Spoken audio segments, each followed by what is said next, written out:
welcome everyone. We are delighted that you are here joining us today for the Q Process workshop. And my name is Jane Simmons, and I will be presenting today.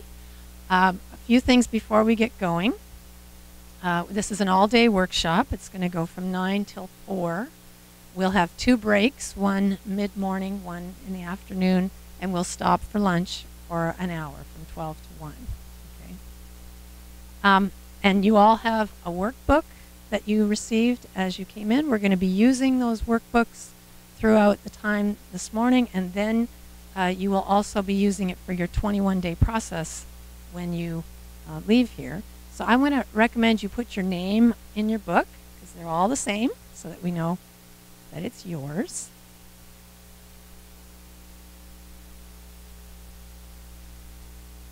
And you all received a Who Have You Come Here to Be card on your way in. I'm going to read from our book, Who Have You Come Here to Be, as we take a moment to center ourselves before we begin. And I'll invite you on the breaks. You could share with everyone what you got on your card if you choose, or you can just kind of keep it to yourself, because there's never any mistakes, or it's always, I have found, I'll pick the perfect one that's relevant for me right then. Sometimes it might take a while to figure that out, but it'll show up. So I'm going to invite everyone, let's take a moment and just settle in our seats. We're going to create coherence together. And so I invite you to focus on your breath. Just watch your breath as it moves in and out. And feel your feet on the floor. Feel your hands. Sink your awareness within your body. And as you continue to focus on your breath, just imagine breathing right into your heart space. And if you want to put your hand on your heart to help with that, you can do that.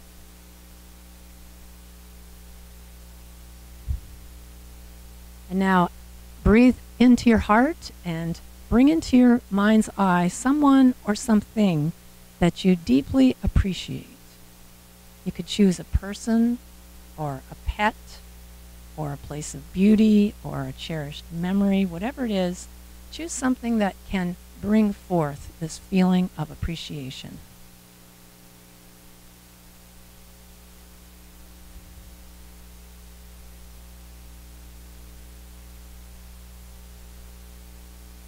Now let that feeling expand and radiate as it fills your body, creating a coherent energy.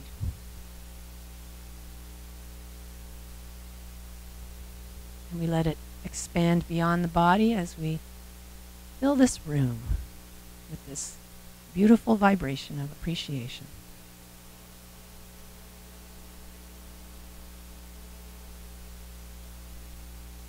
So as you continue to breathe into your heart, feel appreciation and radiate it out, let's listen to these words from the book, Who Have You Come Here to Be, on joy. I have come here to be joyful. The letters of the word joy stand for just open yourself. Open yourself to the beauty, the wonder, the love, the very presence and sacredness of life all around you. Revel in the tiniest treats. Be buoyed by the boldness of color. Be transported by the sweetness of fragrance. Slow down, breathe, see, know. Celebrate the wonder of it all and feel joy well up from within with unstoppable speed and overflowing abundance. Joy is a state of being, achievable anytime, anywhere. And the affirmation is, I release any and all blocks to experiencing joy. I open to beauty and wonder of life.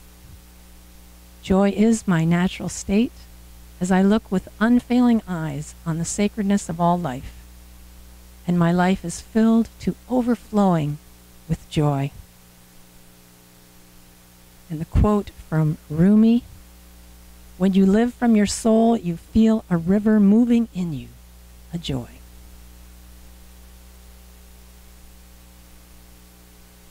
And so, we are filled with appreciation for this day. And so it is.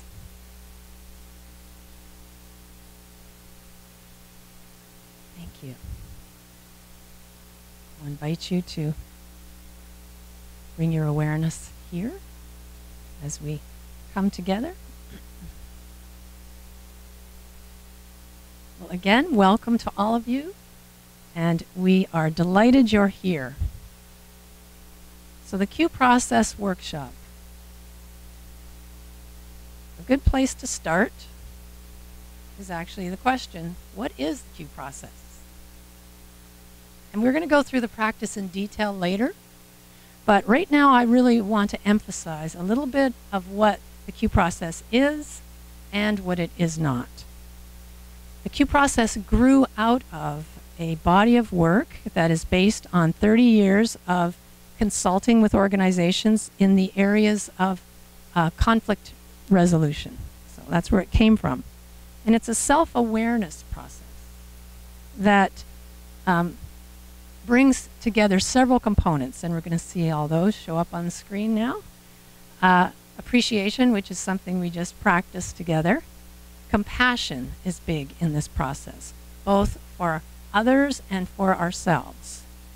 Identifying feelings and needs and working with those. It's a process of self-inquiry, using mental exercises, and heart coherence, which again is what we just practiced together. It was created in a very science-based way, using research on brain science, perception, how memory works, shadow information, heart science. There's a lot of it in there. Self-compassion research. You'll hear much of that today. The power of myth and story. So what I want to say to you is it is totally self-directed. My role is to facilitate the workshop and then to facilitate the debriefing of your worksheet experiences. I'm not a therapist, and this is not therapy. So if there's a need in your life for any deep inner child healing of any kind or early trauma that you have not, worked through, then I'm going to recommend to you that you find a good therapist and work through those things, okay? Because the scope in this practice is to work with those moments that trigger us and looking beyond that, to see where they lead, to see what's behind that, okay? So I'm going to ask you to be responsible for your, for working at the level that that you can manage, and at the same time, to be willing to maybe stretch your comfort zone a little bit in this work. Can we all be in agreement on this? Very good. Okay. So, you may have heard of Bronnie Ware. She's a hospice nurse who worked with people who were dying, and this is what she found, that when people came to the end of their life, there were 5 major regrets that they shared with her. First was, I wish I'd had the courage to live a life true to myself, not the life others expected of me. The second was, I wish I hadn't worked so hard. The third was, I wish I'd had the courage to express my feelings. The fourth was, I wish I'd stayed in touch with my friends. And the fifth, I wish I had let myself be happier. They actually had realized at that point that happiness was a choice that could be made every day, and that they hadn't chosen often enough to be happy. Those are the top 5 regrets. What can we learn from this? Well, if we turn it around and instead ask the question, what might be the top 5 aims in our lives. We want to make sure that we honor our dreams, living at least some of our dreams. Live my priorities. I want to make sure I'm not working so hard to get what everyone else thinks that I should have, that then I don't have time to do the things that I want to do. I want to be my authentic self. Am I being authentic? I want to be sure that I'm not censoring myself, that I have the courage to speak up when I need to, the courage to be vulnerable, to express love or hurt when I need to. We want to nurture our connections. You know, make sure we stay in touch with those that we love. Make opportunities to spend time with them. And then choose happiness. I want to choose happiness every day. So the aim of this program is to create the potential for you to have some capacity to do these things for yourself. How does that sound? So are we living like this? And if we're not, what might be getting into the way? What might be the barriers that we have to living a fulfilling life? And we're going to begin our exploration of these questions by looking at what role identity might have in that process. And you'll notice at the bottom of the screen there are sources listed. Whenever you see that, you can see that there is research that's backing a lot of what we're saying. So let's ask some questions. Who are you really? What makes you uniquely you? How do you see yourself personally? And how do you think of yourself? What makes up your sense of identity? These are powerful questions that we may or may not have asked ourselves in the past. But as we explore this kind of elusive question of what makes up our sense of identity, a metaphor of an internal operating system can be useful to us. Any computer people here? Users of computers? Yes. Computers have an operating system. Not all computers use the same one. If you have a Mac, you have that system. If you have a PC using Windows as your operating system, some businesses use Linux, Oracle, so on. We don't have all the same operating systems on our computers, right? Well, we can say the same thing about life. This is especially true in life. We each have our own unique operating system, and we run everything through this operating system. Every decision we make is influenced by it. Our entire world goes through this system, and it acts like a filter for everything we experience. Everything coming in, everything going out. And another way of looking at that is to say that your sense of identity is also your worldview. How you see the world and what you make up about yourself and the world is tied into your sense of identity. And we'll be unpacking this concept as we go throughout this whole program. So what are the components of our operating system? Well, they include our conscious and our unconscious beliefs and values and memories and attachments or aversions. It's also made up of biological components that are pretty much under our conscious radar screen, like our neural pathways, our nervous system habits. All of these make up the components of our operating system, and they impact how it works. And why is this important? Well, because our operating system has settings. And do you know what where your settings are? Are they working for you? And if you wanted to change them, could you? And why do we need to change them? Because our operating system impacts our behavior in many ways. Our behavior at work. Is this your experience at where you work? Our parenting behavior. How we handle success is affected by this operating system. It impacts how we handle our challenges and how we handle our traumas, terrors and traumas in our life. This is important. We need to know where these settings are And we need to know how to change them when they're not working for us. What happens when our operating system is under stress or feels threatened? Well, think about when your computer gets a virus, what happens to it? It crashes, freezes, works very slowly. And in the same way, a modern day living can create an environment in which we are swimming in stress. You know what I mean by this? Anyone? Anyone have a stressful life or stressful situation going on in your life? It has become so much a part of the environment we live in fact, that we don't even realize that how stressful our life is. It's become sort of the normal way of living for us. And in the presence of a perceived threat, what happens to us is that the operating system will sound the alarm, and our reaction can be to go on the offensive or defense. We might either act out or withdraw, you know. We might act it out in our heads and not actually speak it, but have that internal situation, that churning of the stomach, not sleeping well. It's still happening internally.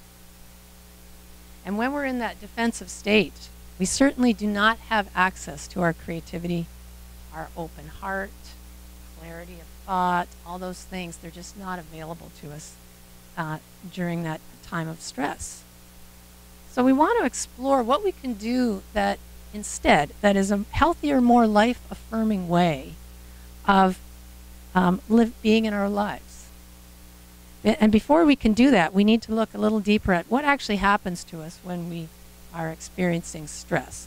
When we're feeling like people are against us, the world is against us, we've created sort of an adversarial situation, or we're experiencing an adversarial situation in some way, being on the offensive or withdrawing as defense.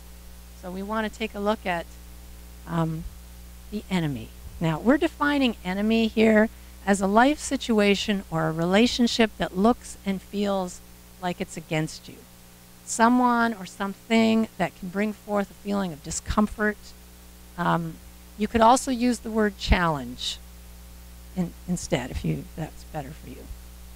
But the bottom line, if something's happened in your life that you don't like, and you wanted to change it, if that's been your experience, then that would be an example of a challenge or an enemy to work with. Now, it could be your body, something about how you feel about your body, or an illness. It could be a relationship. It could be a life situation. What we want to do right now is to take a look at mapping your, what we're calling enemy territory. So please turn to the Enemy Mind Awareapy worksheet, which is on page 2 in your workbook.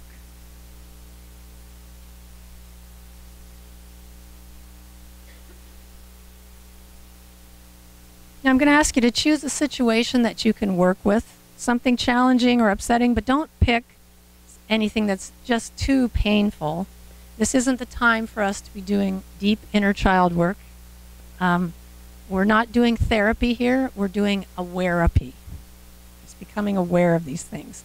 So pick something challenging but not a tissue issue, all right? So for instance, my husband and I are moving soon, and we are trying to sell a house. And I'm finding that to be very challenging for me. It's given me lots of opportunities to do this work as we go through it. So choose something that that is in that realm for you.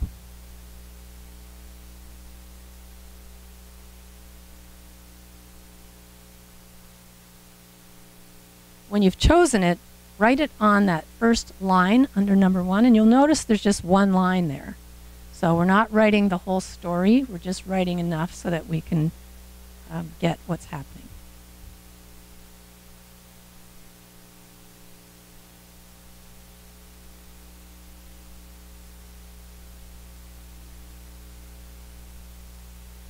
Okay, and when you've chosen your situation, now you want to identify the feelings, the emotions, the body sensations, and if you need some help with finding the feelings, you can turn to page 4 in your workbook. You'll find a list of feelings there. that you can look at to help if you want to really get to the nuance of what it is you're feeling, and making sure that they are actual feelings rather than judgments or that sort of thing. So once you've written those down, then you want to write down what you did or said to deal with the situation. What was the result? When you get to question 5, as you consider this experience, does it have its roots in a pattern you've dealt with before? And that's just a yes or no question. If you can recognize that it does, yes, then complete the sentence. The reason I know that this situation is against me is because. And we're quite good at figuring that out, I think. So just take some time and really think, and don't censor what you're thinking. Just, here's the reason why I know it's against me. Go ahead and fill that in. Okay, what I want to ask you to do is to find a partner, preferably someone you don't know that well, if possible, and share with them what you wrote down enough. You don't have to share the whole sheet, but just share with them what you need to share in order to convince your partner that this is against you. That's your job here, is to convince that partner why it's against you. And again, this is something that's not too difficult for us because we tend to do these kind of enrolling things with each other very easily. So you'll each get 2 minutes to convince your partner that this is against you. And I invite you to go ahead and find a partner and go ahead and do that. Okay, can we come back together with the big group, please? Just finish up the sentence you're sharing with your partner and let's get back together. So were you successful in convincing your partner that it was against you? And what are some of the themes you're hearing about enemy territory? What did you hear or did you say when you were sharing with your partner that demonstrates you are in enemy territory? Let's hear. Tense, feeling tense. Anxious. Overwhelmed. So we have strong feelings that are showing up, okay? Drama. Lots of drama there, right? Betrayal. So making thoughts and judgments about what's going on, yes. Aversion, yes. Trying to get away from it, yes. Confusion, yes. What about in your body? What kind of body signs do we have that we're in enemy territory? Depleted. Feelings in stomach or neck, yes. Anyone have that for their stress? Yes. So we might summarize by saying that enemy territory is about uncomfortable feelings, unpleasant sensations in the body, and troublesome thoughts. Would you agree? These can help us to see that that we are in enemy territory when these things are showing up. And when we find ourselves in enemy territory, these automatic behaviors that arise are always aimed at relieving this discomfort. So behaviors such as needing to be right. Anybody ever have to need to be right? Or controlling the situation. Anyone? Yes. Or separating from it. We heard about aversion. Or becoming defensive. Yes. Yeah. Or all of the above. And so what's our proof that something's against us? What's our proof? It doesn't what? It doesn't feel good. It doesn't feel good. But what if how it looks and feels is about how we're being with the situation rather than the situation itself? Is it possible that when something looks and feels against us, that it's not really a reliable indicator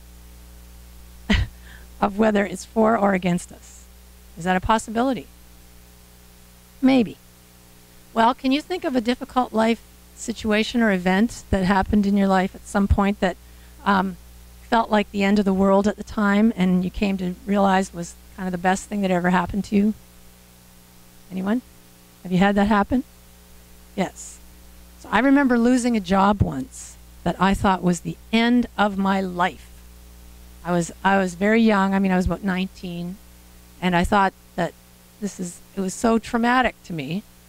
Well, because of that, I was able to actually move to a new place and start a new life. I got a job that was way better than the old one. And instead of being chained to this job that I didn't like anyway, it opened up this whole avenue for me. But at the time, it felt like the end of my world. So the way we feel about something is about how we're relating to the situation, how we're relating to it. So, and it's about discomfort. Now, we can think about two different kinds of discomfort, two definitions of discomfort: the physical, the physical comfort, and a mental unease, worry, embarrassment. When we don't feel good about a situation, it can be our natural human tendency to want to make this discomfort stop. That can be what our reaction to it is, about stopping the discomfort. And we usually want to stop because underneath it, somehow the discomfort is making us feel diminished in some way. But here's the thing, we're very capable of moving through physical discomfort.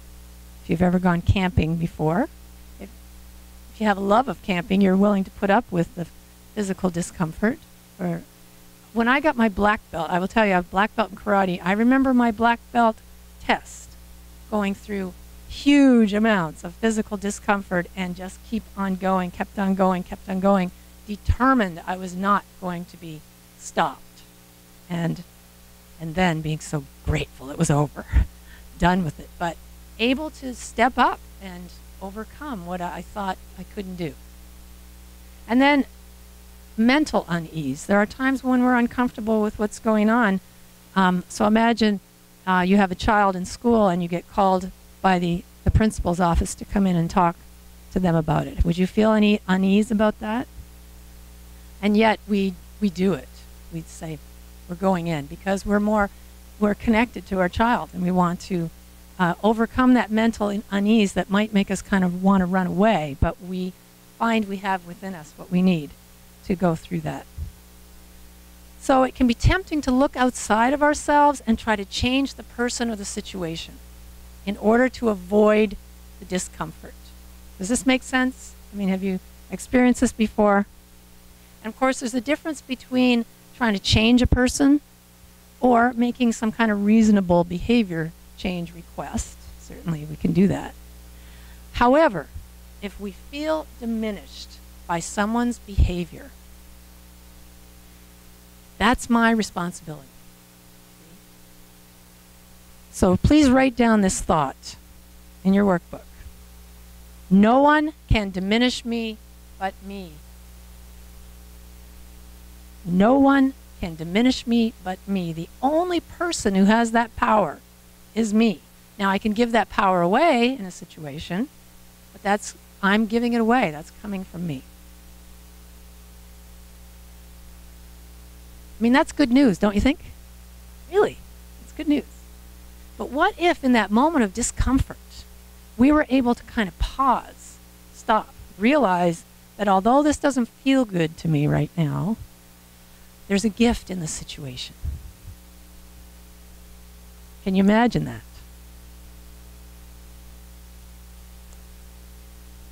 When I think about selling that house, I have learned so much about myself in this process. I have discovered a gift about beliefs I had about my ability to sell, the house, and about the worthiness of the house and the all this stuff. It's just been ripe for me to do all kinds of inner work. That it's we got some hand slapping going on out there, some high fiving. Anybody here tried to sell a house and have issues?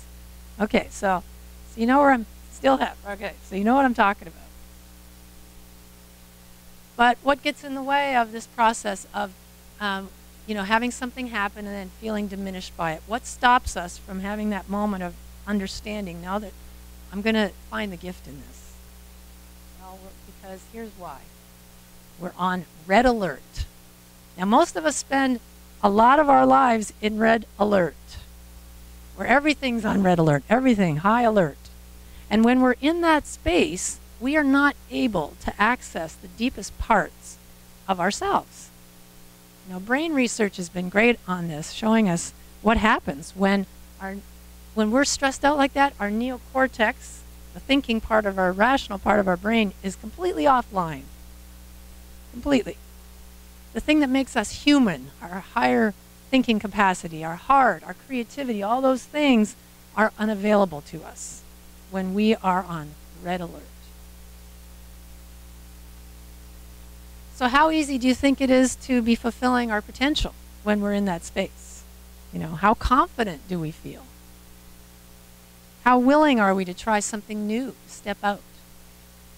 How effective are we at solving problems that we encounter, facing challenges?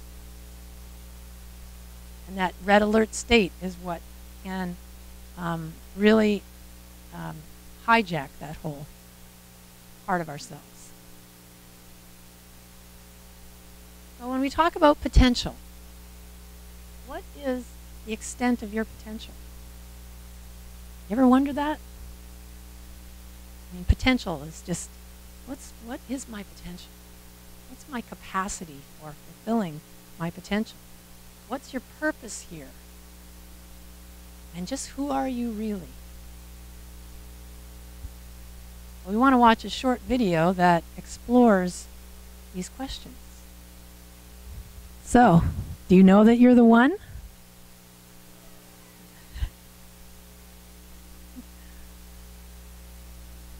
Every one of us is the one. We're all here to make the difference. And our greatest work is to look within, to discover who we truly are, and to share that, to express it. And as we do, we have to kind of look at excavating all those things that are stopping us from expressing it and integrate so that we can actually be who we've come here to be and express that in our lives. And every child knows that he or she is the one. Ask a young child what they want to be when they grow up. You ever hear, I want to be dysfunctional, I want to be an addict, I want to, you know, be abusive or codependent? You never hear that. They know that they're the one. They're here to make a difference. We all knew this when we were children. So what gets in the way? What happens? You know, we came into this world absolutely dependent upon our caregivers for love and protection. And we were born into an imperfect caregiving environment. It's just what this world is like. It's a human condition. And they were unable to provide for us the love and protection we needed all the time. And when on those occasions when we didn't get what we needed, we took on beliefs about ourselves and about the world. Like, I'm not okay. I'm not safe. I'm not good enough. This is not about blaming our parents, by the way. It's just we rarely get the message that we're the one. It's part of the human condition that our parents were born into, and their parents. And so after all these impressionable moments when what we needed was to be loved and protected and we weren't, maybe the spaghetti was boiling over, but for whatever reason, we didn't get what we needed, then we make these decisions about ourselves and about the world, and they're faulty decisions. They're not the truth. You know, we were too young to understand, right? We didn't have that cognitive understanding yet. So we just made these decisions. And these faulty beliefs go underground. I mean, do they go away? Maybe we're not aware of them, but do they go away? No, they go underground, and we develop myths about ourselves, you know, from these mistaken messages that we've taken in. And that becomes our truth, becomes our life. Myths like there's something wrong with me. I'm unlovable. I'm unsafe, or the world's unsafe. You know, but and And we don't realize that these are underground beliefs that we have. We just think that's the way the world is. I look around and I see that. I see that that's true.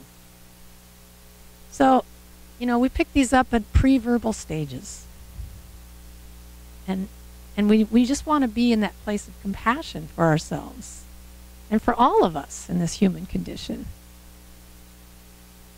And so, ultimately, we make this decision that we are not the one, and we learn these coping strategies of either separating from what's looking and feeling against us or trying to control. So, again, this is not about blame, and we're not responsible for all these stressful circumstances that are showing up in our lives, but we have responsibility for the healing work to be done from having those things show up. Do you see? So let's get away from any idea of judging this or blaming ourselves or blaming someone else. We just want to take responsibility for what's showing up and do our healing work around it. Does that make sense?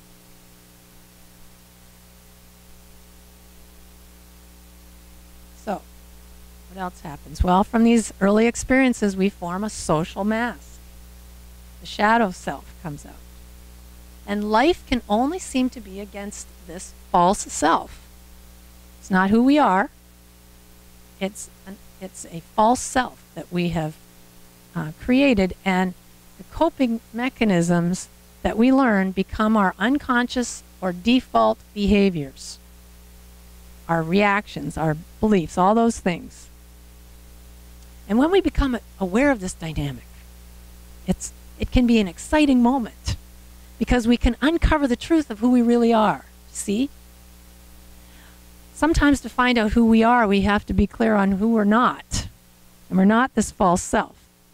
We're not these reactions. We're not these behaviors, although it can feel that way. You know, when we act out or perceive as others as victimizing us, then this social mask is driven by this sense of inadequacy and unworthiness, powerlessness, not good enough. All those things can show up. But these attributes are not who we are, right? They're just the outcome of the defensive strategies that we have taken on and made our own. They become our default operating system when we believe that this is who we are. See? Because when we have a sense of inadequacy, it can feel like that's who I am. I'm inadequate. Not that, oh, I'm having an experience of inadequacy right now. We just take it on. That's who I am. But here's the thing. When we confuse what we're having as this life experience with who we really are, that's where the suffering comes in. When we confuse ourselves with things we may have. We may have a sense of inadequacy, but it's not who we are. We want to stop identifying with that. You see? Isn't that cool? Really. It is. When we start to differentiate and see it, it becomes a moment of power for us. We can step out of that. That's not me. Now, much of the time we go through our lives happy, not experiencing challenges. We do that. But when we're on red alert, when this operating system is threatened, then the shadow self or the false self is almost always activated. And this false self has a whole set of shadow beliefs, shadow values, you know, distorted memories, painful attachments, aversions. You know, have you ever eaten something that made you ill at some point, and then the next time it showed up in your life, what did you do? Get that away from me. Yes. Well, we can have stuck neural pathways where this has become our default way of being. Just shows up. It's just habitual. And it goes on underneath the radar screen without our conscious permission to make it happen. See? And this is the you that maybe takes over in moments of being triggered. But it's not the truth of you. It's not the real you. It's a false, shadowy self. And if we want to have choice, then we need to understand what's happening, be able to see it when it shows up so that we can now work with it, interact with it, and be able to check it. So to give us some insight on this, we're going to, yes, operating entirely unconsciously. We are going to do another worksheet. So I'm going to invite you to turn to pages 8 and 9 in your workbook as we do a shadow card awareness worksheet. Now this is a tool that can help us notice when the shadow operating system is engaged. And this exercise typically exposes a dynamic that is hidden, unconscious, under the radar screen. But as we go through this, when we dig down past the emotion, we can get to the belief. So, using the feelings list on page 4, sorry, I should have sent you there first, circle 6 feelings that you predominantly feel when someone is or something is against you. Go ahead and just choose 6 and use the feelings you identified in your enemy mind worksheet as one of those feelings. When you've circled 6, then go ahead and transfer those to page 8 on your worksheet, the top row in the grid. You see feelings, and the example is lonely. So then just fill in all those feelings in the top grid. Okay, well, the next step then is if you take a look at the bottom of page 8 and then on page 9, you'll see limiting beliefs and shadow qualities. And what you'll see are a series of statements. I am unlovable, followed by, in brackets, the word unlovable. I am undeserving, undeserving, I don't belong, misfit. What you're seeing, those I statements are limiting beliefs, and in the brackets are the shadow qualities. So you want to take a look through the list on both pages and check off maybe 6 that you are familiar with that show up in your life and when you get triggered. If there's something that's not on this list and you want to put that in, you can put it in the other line at the bottom of page 9. So go ahead and just take a look at 6 of those that you are familiar with. Once you have identified 6 of them, then you want to put it in the grid. So on the limiting beliefs row, you'll list what the I statement says, and then underneath it, for the shadow quality, you'll put in what's in brackets underneath. So you see the example here, I don't belong, and underneath it, misfit. Now as you're doing this, see if you can connect any of these to a feeling. When you look at the feelings in the top row, if there's something that connects with that feeling, put it underneath it. Now, if you can't find that it connects to a feeling, it's okay. You can still list it. It doesn't have to. But the point is to see if there is some connection between what you're feeling and what you're believing, if they're connected in some way. Okay, and what we're going to be doing is the shadow qualities in the bottom row, we're going to be putting on a shadow card in a moment. But before we do that, I wanted to go over some information about feelings to really get some clarity on feelings. So we'll do that, and then I will have you fill it in on your shadow card that you'll receive in a moment. So we want to understand the difference between feelings and thoughts. Thought feelings, they're sometimes called, or faux feelings. So things that masquerade as feelings but aren't actually. So knowing the difference between this is really a critical component of successfully doing the cue process. So for instance, it's easy to start a sentence with I feel, and then after feel we'll put the word that, I feel that, or I feel like. What you're now sharing is a thought. So I feel that you should, it's not a feeling. If we're talking about a feeling, it's I feel sad, I feel whatever that is. So that's one way of seeing that if you are saying, I feel that we have wandered away from the feeling, and we're now in a place of thought, judgment, right? The other thing is that sometimes we'll say, I feel betrayed, I feel misunderstood, I feel judged. And so if you look at pages 4 4, 5, and 6. So what you'll see is page 6 and 7. You see the faux feelings or thought feelings.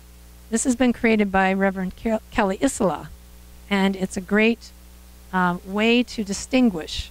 So if you find these are the kinds of things that are coming up with you when you're filling in a worksheet, I feel abandoned, you can look over, well, what does it feel like to believe you've been abandoned? The same with betrayed. So if you say, I feel betrayed, well, if you believe someone has betrayed you, what's the feeling underneath it? Well, it's hurt. You know, it's frustration, anger, whatever that is. So you want to consult this list if you find the feelings that you're coming up with are not on the list on page 4. If you're choosing words that aren't there, chances are good you may be choosing a faux feeling. So it's a way to check with yourself, all right? So, and you'll find in your workbook on page 3 that we have given you this information, feelings, thoughts, and faux feelings. We want to be clear that as you're going through the worksheets, you want to be able to look these things up if there's a question and look at what the real feeling is, because you want to get to the feeling. Okay, any questions about that? All right. So I wonder, Miss Diana, if I can ask you to give out the shadow cards.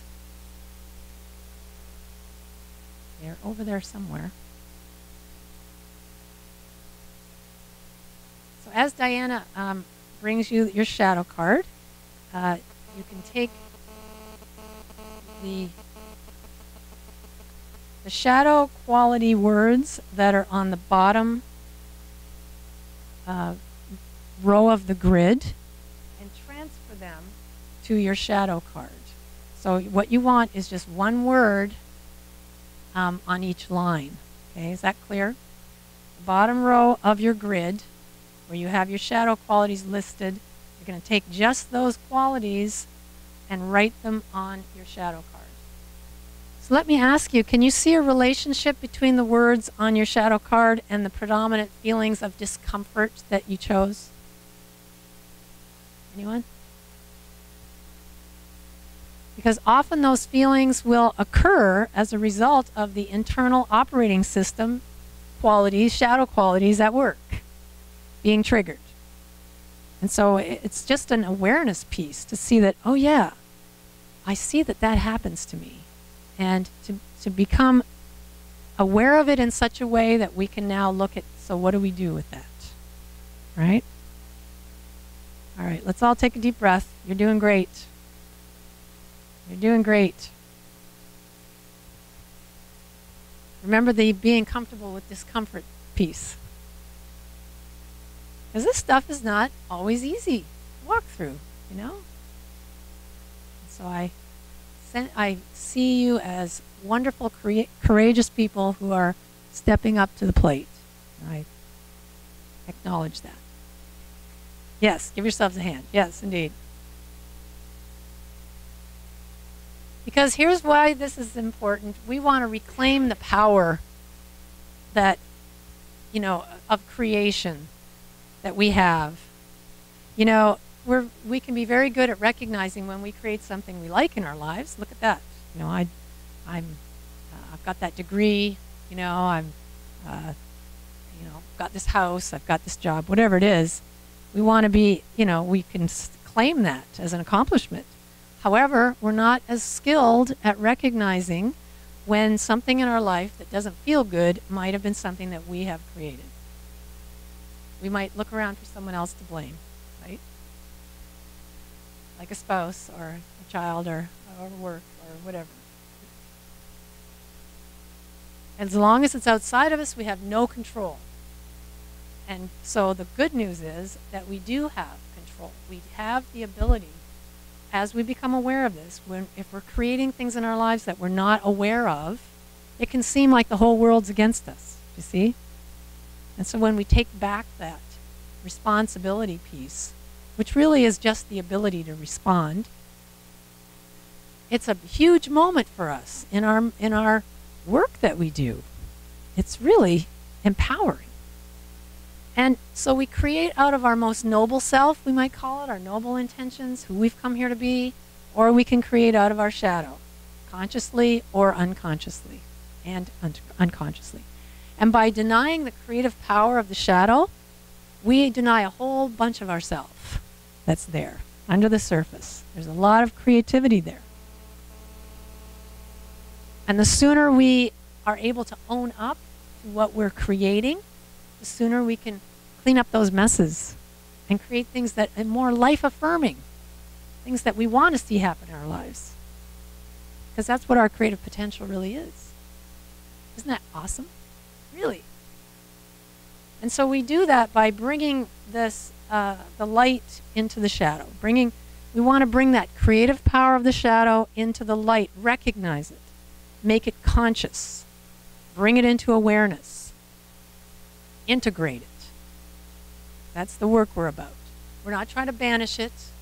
We're not trying to eliminate it, deny it, none of those things. We want to integrate it. But we do want to differentiate between those shadow qualities and who we really are. You see the difference in that? We want to recognize it and then realize that's not me. Because this is who I've come here to be. Word up. Now the shadow is very useful in many ways. It helps us to have compassion for each other. You know, how compassionate can we be with people who are lost in the shadow reflections of who they are if we've never been there? It brings us to that connected place when we get, you know, I know what that's like. I know what it's like to feel inadequate. And it opens our hearts. So when we see the false self arising in ourselves and in others, it can be easier to see it in someone else. Just saying.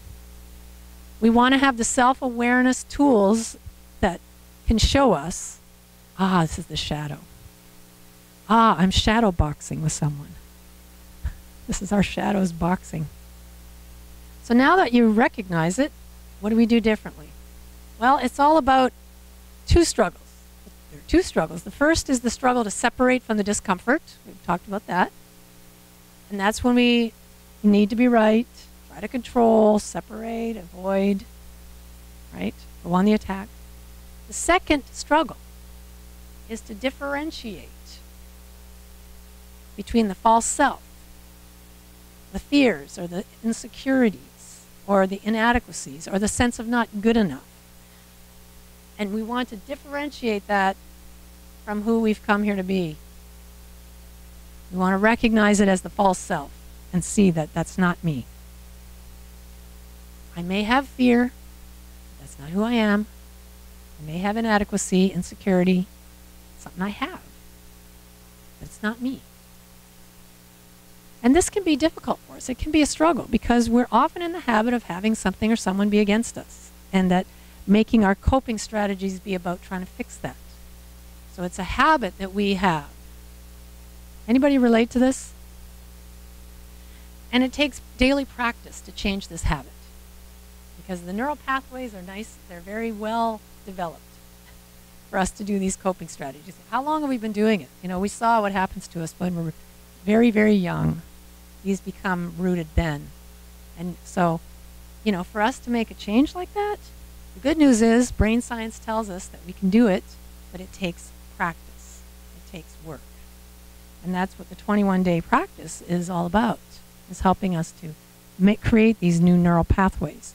And in that process, we need to become comfortable with the discomfort, you know. And here's the cool thing. The cue process is what helps us become comfortable with this process, with working through triggering things, with facing the shadow and really looking at it to see what's there and working with it.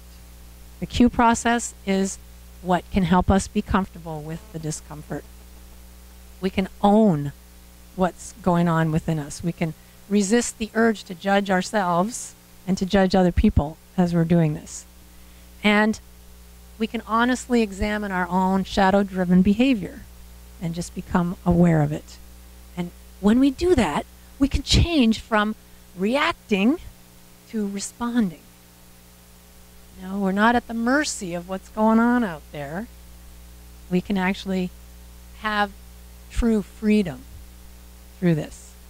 And here we see our guy on the bed of nails looking very comfy. So we want to get to that place. So we've looked at the shadow, and we know that if the shadow is not who we are, if that's the false self, then just who are we? Who have we come here to be? So I'm going to ask you to turn to page 10 in your workbook to the cue card worksheet. On your worksheet, I'm going to ask you to make a list of people that you admire. Now, it could be someone you personally know, and you'll see the column there that says names, so you can do up to 6. It could be people you know personally, like your favorite uncle or your grandmother or somebody.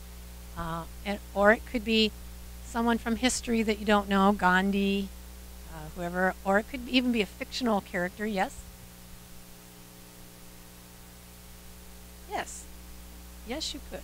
You can certainly pick two people who are in relation with each other. No worries on that. And this person could be alive or dead or fictional or real. But whoever you choose, pick people that you admire the qualities or the attributes that they have. Okay? And so we're just going to take a few minutes to make our list of people. So go ahead and do that. And when you have your list, then list up to 3 qualities that that person has. So you'll see next to each name, now there are 3 spaces under qualities that you could write down attributes that they have. Are they compassionate? Are they creative? Are they strong? Are they kind? Whatever whatever it is that you're admiring, make your list across for each one. And just use 1-word or 2-word phrases as much as you can to identify the quality. And when you have your qualities listed, take a look at those qualities and notice if there are any themes. Are there words that show up over and over again, as you've asked? Are there words that can go together, like compassionate, caring, maybe? Are there things that you could group together in a theme? You want to identify up to 6 themes and circle those on your sheet. So circle any that repeat and any that can be put together in one theme. When you have circled your themes and have up to 6, then I'm going to invite you to take the shadow card that you just worked with and turn it over. And on the other side, see it's a cue card. You want to transfer those themes to the lines on your cue card. Bless you. And as you do that, at the top of the card, write this word across the top. This sentence. This is who I have come here to be. And then make the list of your 6 words, themes that you've chosen. I'm going to invite everyone. I'll explain what we're doing before you get up to move, but that's what I want to invite you to do, is to get up and move around the room and take your card with you and find a partner. Decide who will be partner A and who will be partner B. Partner A, you will say, please have compassion for me when I am being, and you'll read what's on your shadow card. Then you'll flip it over and say, because this is who I've come here to be, and you'll read your list from your cue card. And then partner B will do the same thing back. And I'm going to invite you to find 3 different partners to do that with. So you'll do it 3 times in total. All right? Any questions? All right, let's begin. So when you're hearing who have you come here to be, you're saying, yes, I see that in you. Yes. Did you have this experience of already seeing it in that person? Yes. So when you hear the shadow qualities, when someone asks you to please have compassion for me, what happens? Yes, you feel compassion. And when they say, who have you come here to be, you see this person really wants to be this. And we're witnessing that for each other. Great. Thank you. Great point. When we're feeling compassionate for someone else who is telling us what their shadow qualities are, it can help us recognize, I know what that feels like. I'm there too, and I can have compassion for myself. Great. Great insight. Did you hear any words on the Who Have You Come Here to Be card that you wished you had on yours? Well, you'll notice you have an extra space for that very reason, and you are allowed to claim others. If you see someone else, you go, I love that. I want that one too. It's yours. And in fact, how many of you have done this exercise before? Some of you have. And sometimes you'll come up with the same words, but sometimes it will be different words or a couple of the same ones, but new ones. And it's almost like there's this evolution going on. In fact, I have now started a file on my computer of people I admire and what I admire about them. And every time I'll read a book or something, and I'll add them to my list. And I notice things changing as I change, as we all change. You know, we shift. So you may have noticed that no one's cue card was against anybody else's cue card. Is that correct? Would you say? Yeah. And when we're on our cue card, we can be much more resourceful. We can be in a difficult situation and not be diminished by it, because we are being compassion, or we are being wisdom, or whatever it is. And we can access this noble self through these qualities. We can connect in and be that noble self by connecting with the qualities. And so you have six or maybe 7 now on your card. That doesn't mean that's the limit of it. And so today you each got a Who Have You Come Here to Be card, which is all these different ways of being. And we have the book as well. And this was written as a way to expand on some of these ways of being, because we had lots that we kept hearing kept showing up, and we just kind of explored that. And so some people will use the book or the cards as a way of looking at what shows up today. And is this something I can try on? You can think of it as a sort of a noble self wardrobe. You know, can I try on this quality today? Let me see how this fits, if it's something I can be. So as I said, your cue card can change as you do, and there's no limits. There's no limits. So I'll ask you on page 11 to fill in your Who Have You Come Here to Be qualities. And if you haven't done your shadow qualities on the bottom, go ahead and do that too. One of the components that I mentioned early on that we use in the cue process is identifying our needs. So we want to explore needs a little bit here. We want to get clear around our needs, our wants, our desires. So imagine you're in a conflict with someone. They're in their shadow self. You feel your shadow starting to emerge. You feel your shadow coming on. You don't want to go there, so you want to use your cue card to help you show up differently. We'll talk more about this as we go. But there might be something that you need in this situation. There might be something you need, you want, you desire, that's also part of this process and part of the situation. So the more we get clear as to what it is we need, it can help us as we go through the cue process. So let's talk about what you learned about needs and wants and desires when you were growing up. What attitudes were modeled for you? Did you have something like this? This kind of parenting? I have to take care of my own needs because others in my life aren't available, or they aren't able, or they're not willing to do it. There may have been mental illness, addiction, neglect, all those things.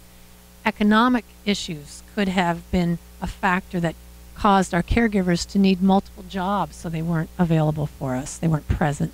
And because of this, we may have made a decision as a child that we have to take care of ourselves because the adults aren't there for us. Couldn't do it. And this would turn into the kind of messages that we're telling ourselves, like, I'm alone. I have to keep myself safe. You know, I can't depend on others. It's hard to trust, connect. So this is one particular form of attachment that may have happened with our caregivers. Or we might have had this. Oops, so there, I'm alone, I have to keep myself safe. Those are the kinds of messages we might have taken on. How about this? I have to take care of others' needs because they're unable or unwilling to do so for themselves. We might have witnessed our parent in a dysfunctional relationship and found ourselves wanting to rescue the adults in our lives. Perhaps that parent even gave us the kind of power to do that. And that's, of course, not appropriate at all for a child. So we might then be believing, I'm invisible, my needs don't matter. I need approval and love and attention from others to feel safe or to feel seen. And so we spend a lot of time in our lives trying to make that happen when we're looking at life this way. Or there's a possibility we got this experience growing up, that I trust my needs, wants, and desires are seen and honored by others, and therefore I see and honor the needs, wants, and desires of others.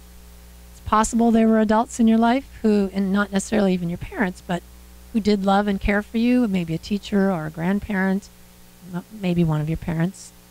There is actually a percentage of the population that grows up this way with secure attachments.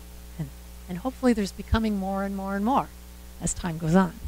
I love Doug Krug. One time we saw Doug Krug, and he said that 98% of all families are dysfunctional and the other two are in denial. And but here's the deal. Here's what's really awesome about this, that you can create this for yourself now. You see, that's the pivotal point here, that no matter what your upbringing might have been, you have the power to make that change, and you can create this yourself. It's never too late, and that's what we're working toward. And there's a second layer to this, that adults love and care for me, so that and love and care for each other, so that I don't have to. I'm free to be a child, unencumbered with responsibility of adults' well-being. So we have the power to bring that into our lives now and to give ourselves what we needed, whether we got it or not as children. So another nuance we want to get clear about is the difference between feelings, preferences, and needs. Because if we get angry, it's typically not the feeling that gets us into trouble. It's the behavior coming from the feeling, right? Feeling's not the problem. It's what we do with it. So is that behavior coming from our noble self, who we've come here to be, or is it coming from unresolved shadow aspects? So that's where we want to question it. And what's the difference between a need and a preference? Well, we have needs of food, water, sleep, exercise, safety, all that, connection, meaningful work. But other than that, we can have a nice long list of preferences. We'd like to have an orderly home and have people in the family speaking courteously and respectfully to each other, and people doing what they say they will do. All those things are preferences that we might have. But when we take care of our basic needs, we might find that what we're calling needs are really preferences. I prefer that be that way, but it's not really a need. And our preferences can be linked to these unconscious beliefs. You see, that's where we want to get clear on that. Is this an actual need that I have? Or is this linked to some unconscious belief that I have? So it's helpful to ask ourselves that question when a judgment comes up. Is this a need or a preference? If it's a need, then at this point we can make a request for some sort of behavior change or whatever it is. And because we're requesting it, they may say no, and we have to be prepared for that. Maybe this person's not willing to show up for us in this way. It's their right to make that choice. But these kinds of negotiations that we make as adults can go so much smoother when we are approaching the situation from our noble self instead of from our shadow. You feel the power in that?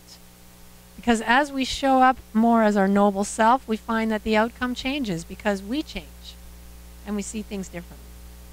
And it's a real place of power and freedom when we can do that. So we're the unmet need. When we become triggered by something, we want to identify what was missing, that was needed in order for us to be in that situation and not feel diminished by it.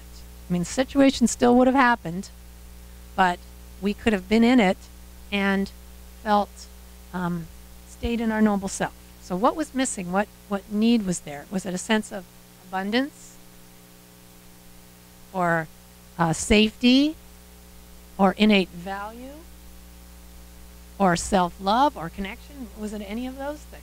You know, if those things were missing, once we identify what that unmet need may be, then we want to give it to that little boy or little girl that didn't get it in the moment. You see? That's where the power of this comes. When we identify what was missing, now we're going to give that to ourselves. And that way, we don't have to look outside of ourselves to get needs met. And that's not to say we don't ask people to meet those needs, certainly. But we're not at the mercy of someone saying yes to it. We actually can do it ourselves.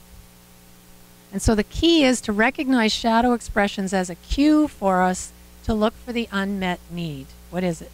And once this has been found, we give it to ourselves, our emotions stabilize, we can address the need much more cleanly rather than from this painful belief that we're being diminished by something or someone outside of ourselves. See? Isn't that cool? Really, it is. So we're giving ourselves what we need rather than always trying to find it outside of ourselves, and that is called self-empowerment. So, here's my question. Whoops, that's not a question. So when our life looks and feels against us, it's mirroring for us where we are lost in some kind of old wound or an unmet need, and we are no longer connected to our noble self, and the world will mirror this back to us. And this disconnect can cause a lot more discomfort for us because it's exposing something. But when we really see this, we can take responsibility for our emotional state by recovering instead of just reacting out of the pattern, and instead asserting who we've come here to be in the presence of these challenging moments. So if you look at a mirror, the mirror we look into every morning, we don't try to fix that mirror, right? We don't brush the mirror. We don't shave the mirror. We just work with what's showing up and being reflected in the mirror, right? And we say the same thing about life. Our work is not to fix the mirror, because that's what life does. It mirrors for us what we're putting out there, how we're showing up. So our work is not to fix the mirror, but rather to address how we're showing up. Does that make sense? Okay. Now I want to say something here about safety. There you go. Because when something looks and feels against you, it's a mirror of a disconnect. We're not connected to our noble self, and it becomes a way for us to, for our own healing. It becomes a portal for our own healing. So this work is designed for people who are high functioning. You know, it's not designed for people who might be in deeply dysfunctional living conditions or active addictions or that sort of thing.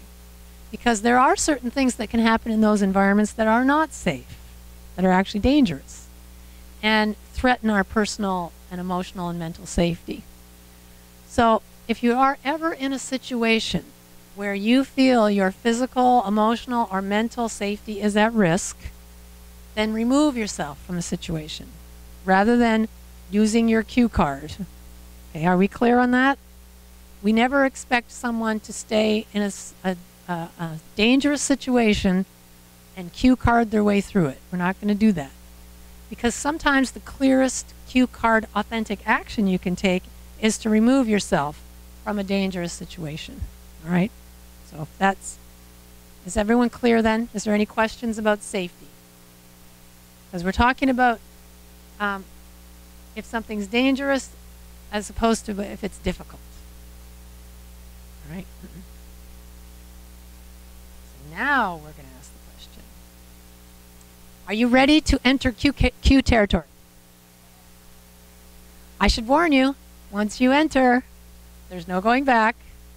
It's our choice to become aware of the patterns that are running our lives and to take the red pill.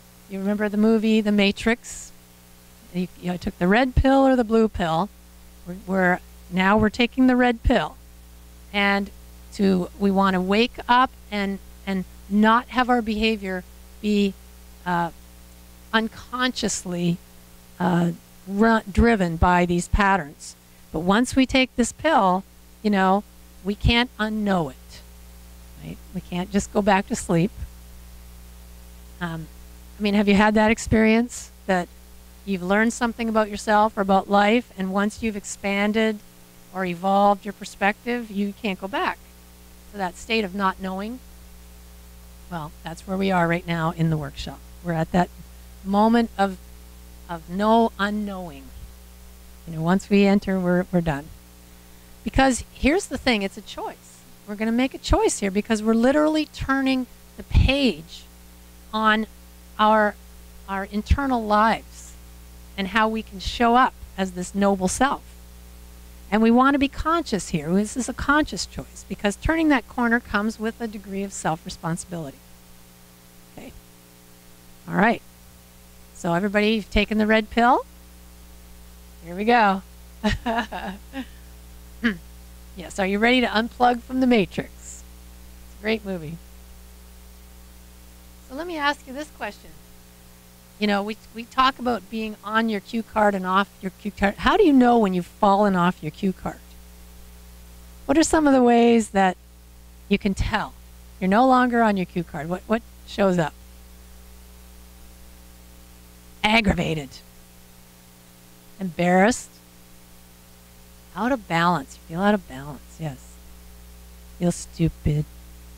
Judging others. Illness shows up, yes. Fear, yes.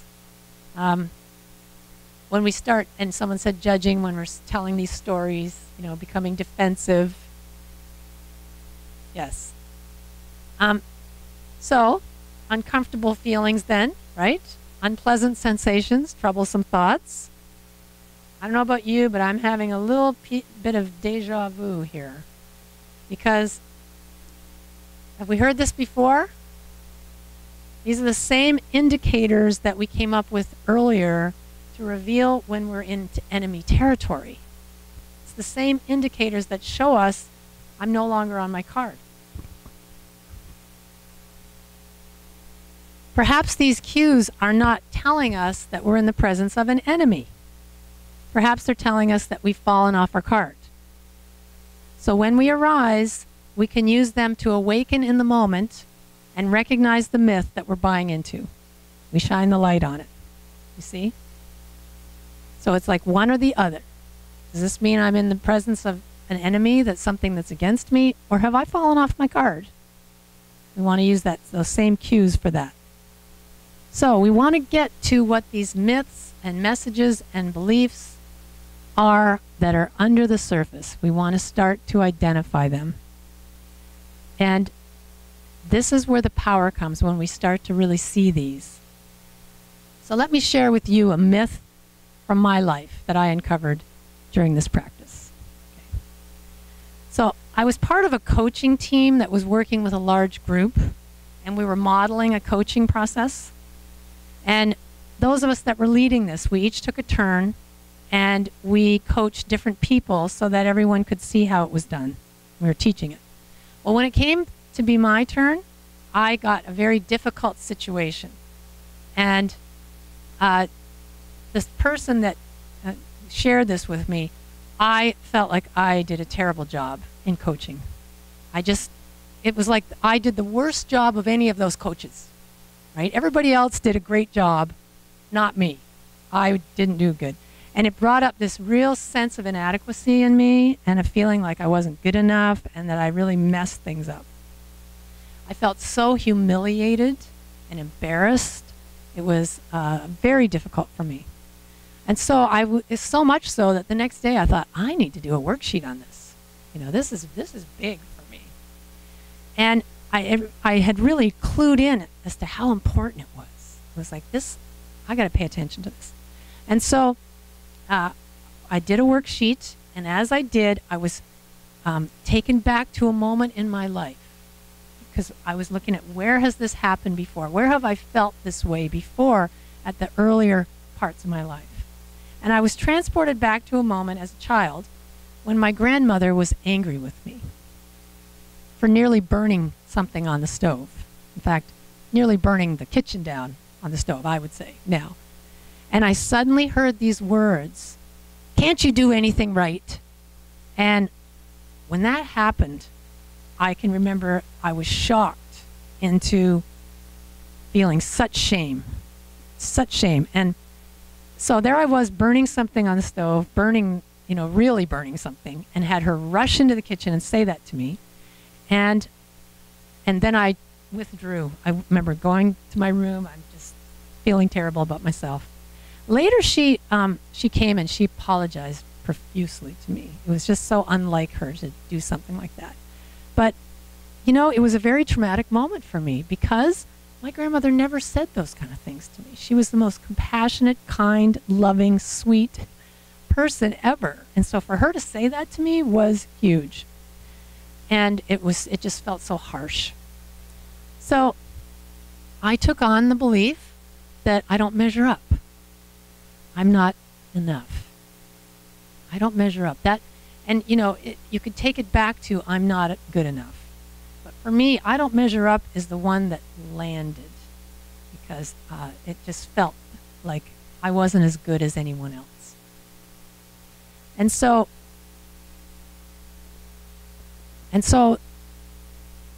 I thought about how that message had shown up throughout my life, weaving its way for years and years and years. I was already the youngest in the class and the smallest in the class. And then I skipped a grade and I ended up with kids 2 years older than me.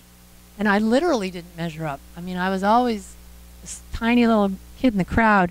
And they were so emotionally beyond where I was at, and I felt like I was always catching up. I was never quite there. And so here's the thing. When I see through this lens of I don't measure up, then when something like this happens that causes me stress, it blows up in a big way. And so that was the myth that I discovered about myself just from that one moment so many years ago. I was probably about 8 years old when it happened. And I took on this belief that I'm not enough. I don't measure up. And watched how it had affected me throughout my life. And so we're going to take a look at, in your life, what's a myth, message, and belief that you might have taken on. And the way we're going to find that is by going to page 12 in your workbook, to the myth, message, belief worksheet. So the purpose of this worksheet is to identify the myths, the message or the myth underlying the belief that's connected to a strong feeling, strong uncomfortable feeling. And again, this message could have come from a caregiver, such as a parent, or a person of authority, such as a teacher. You want to get to that place. So as you're going through this, I'll walk us through this and then we'll take the time to do it. You're going to think back to what you used on your enemy mind worksheet and focus on the feelings that were triggered. And fill in the box. You see the boxes there. We've got an example that feeling ashamed, feeling sad over a breakup. The belief, I'll never have a relationship. The shadow quality, alone.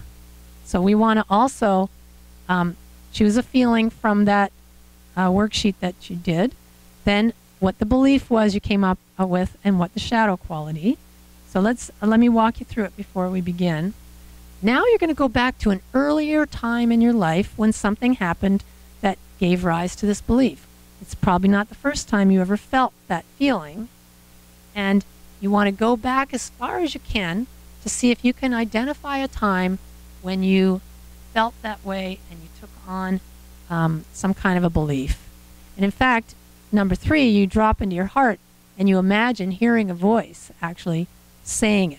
And this is when you'll get a you message. You never finish what you start. What's wrong with you? Can't you do anything right? So what did they say? And again, you're going to ask your heart this question. Can be a very tender place. And write it in there. And then, number 4, consider how you've adopted this message as your own. How has it replayed itself in your head? What secret myth do you hold deep down? Okay, so we're going to fill in this sheet. As you fill it in, I'll come around and see if anybody has any questions or needs help with anything. Is everyone clear on the instructions? Okay. Go ahead and fill it in then. Let's take a moment now. Can you all feel the children in the room? Yes. This is when we need to have compassion. Compassion for this stuff because it's hurtful. It's been hurtful in our lives. And we want to take a moment to offer the love and compassion to these children. And this is what you'll be asked to do during the 21-day process. This is part of the process, is to give yourself compassion. Give that child compassion. So let's take a moment and just, I'll have you just kind of close your eyes if that's comfortable for you. Feel your hands. Feel your feet on the floor. Feel your back against the chair. Just settle in. And now we want to bring forth a feeling of compassion.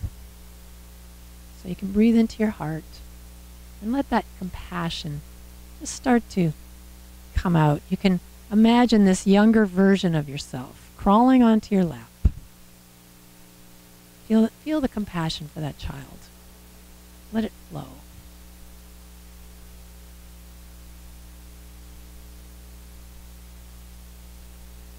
Feel yourself wrapping that child in love and compassion.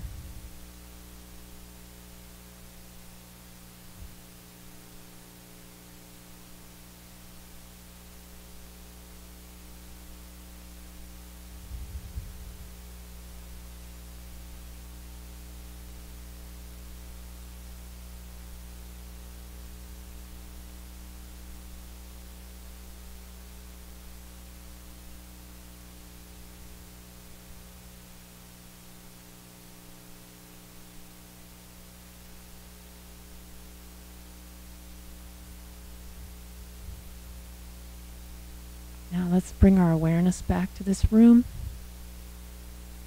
That child, one last hug in your mind. It's so important for us to have compassion for ourselves when we uncover these myths, and to have compassion for those people in our early years who helped to create them and to bring them out. I mean, I really can't stress that enough, how important compassion is in this process. It really is a key ingredient to doing the healing. So it's not about beating ourselves up. It's not about resenting the people involved. When we get to that place of compassion, our perspective changes. And that's the key. How y'all doing? All right. And just to say, there's the compassion. When old trauma is triggered, we are called to have compassion for ourselves and others. That's a big key to remember. All right, everyone, welcome back. After lunch, we have reached beyond the halfway point, and away we go. Before we begin, I'm going to send around a sign-up sheet around the room. If you would like to be on the Q Effect mailing list to receive newsletters, you can put your name, your email, and your phone number. If becoming a Q coach is something you might be interested in learning more about, then just check off that area. And I'll send it around, and go ahead and sign up if you're interested. Well, we have one more worksheet to do before we move on. And this is called the Being on Your Card worksheet. Whoops, wrong way. There we go. being on your cue card, aware exercise. So if you want to turn to page 13 in your workbook, you can go to that worksheet. And what we want to do is in the boxes across the top in section 1, the top row of that grid, I'll invite you to put in there all the cue qualities that you wrote on your card. So you see the example there is generosity. So fill in all of your cue qualities in that row across. And when you get all of those written in, then I'm going to invite you to go to the next line and choose a feeling that might be associated with that quality. And you see the example there of generosity and grateful. So when I'm being generous, I'm feeling gratitude, feeling grateful. And so you can go to page 5, the cue territory feelings list, if that will help you to zero in on it and just consider, okay, when I'm being that, what's the feeling behind it? See if you can identify that and fill it in on the second row. Okay, as you look at your lists there, can you see that these qualities have feelings behind them? In the same way that the shadow qualities had a feeling that that was connected to it. Can you see that the cue qualities also have a feeling that is connected to it as well? Can you all see that? Can you feel the change in the energy between these feelings and the shadow feelings? Anyone? Yes. So now I want you to recall the situation that you used in that enemy mind sheet, very first one we did. Now, can you imagine being in that same situation, only this time relating to it from one of the cue qualities on your card? And so take a look at the qualities that you've listed and see if there's one there that could have helped you be in that situation and not be diminished by it. And as you choose that, move it down into the next grid, the cue card and the feeling. Put the cue card quality in the top and the feeling in the bottom.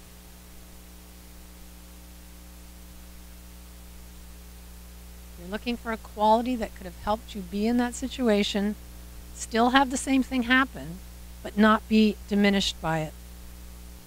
And once you have chosen it, now imagine being in that situation and relating to it from that quality, having the feeling that you've chosen. Write down how it would have been different had you been in that situation, this time using that cue quality and feeling that feeling behind it. Just write a little narrative there of how it would be different doing it from that way. And the final step on this sheet is a very important one. We're going to drop into our heart. We're going to take a moment to connect with the heart intelligence in the heart and let it bring forth an insight about this situation. So to do that, we want to just take a moment, imagine breathing into the heart, feeling of appreciation, letting it expand, and as you know, continue doing that, and then ask your heart how this situation is for you. And just see what comes forth, what is revealed to you. And when you get that, you can write it on those 2 lines in step 4. Okay, so think back to the partner that you had for the enemy mind worksheet. Do you remember you got with a partner and convinced him or her why this was against you? Now you can find that very same person, and this time you're going to convince your partner why it's for you. You'll each get 2 minutes to do that. So go ahead, get with your partner again, and this time convince them why this is for you. Question is, if you were doing this not in a workshop setting, how would you divide up all of these activities, these exercises in a way that made sense? And so we have something that is a breakdown of that we can show you.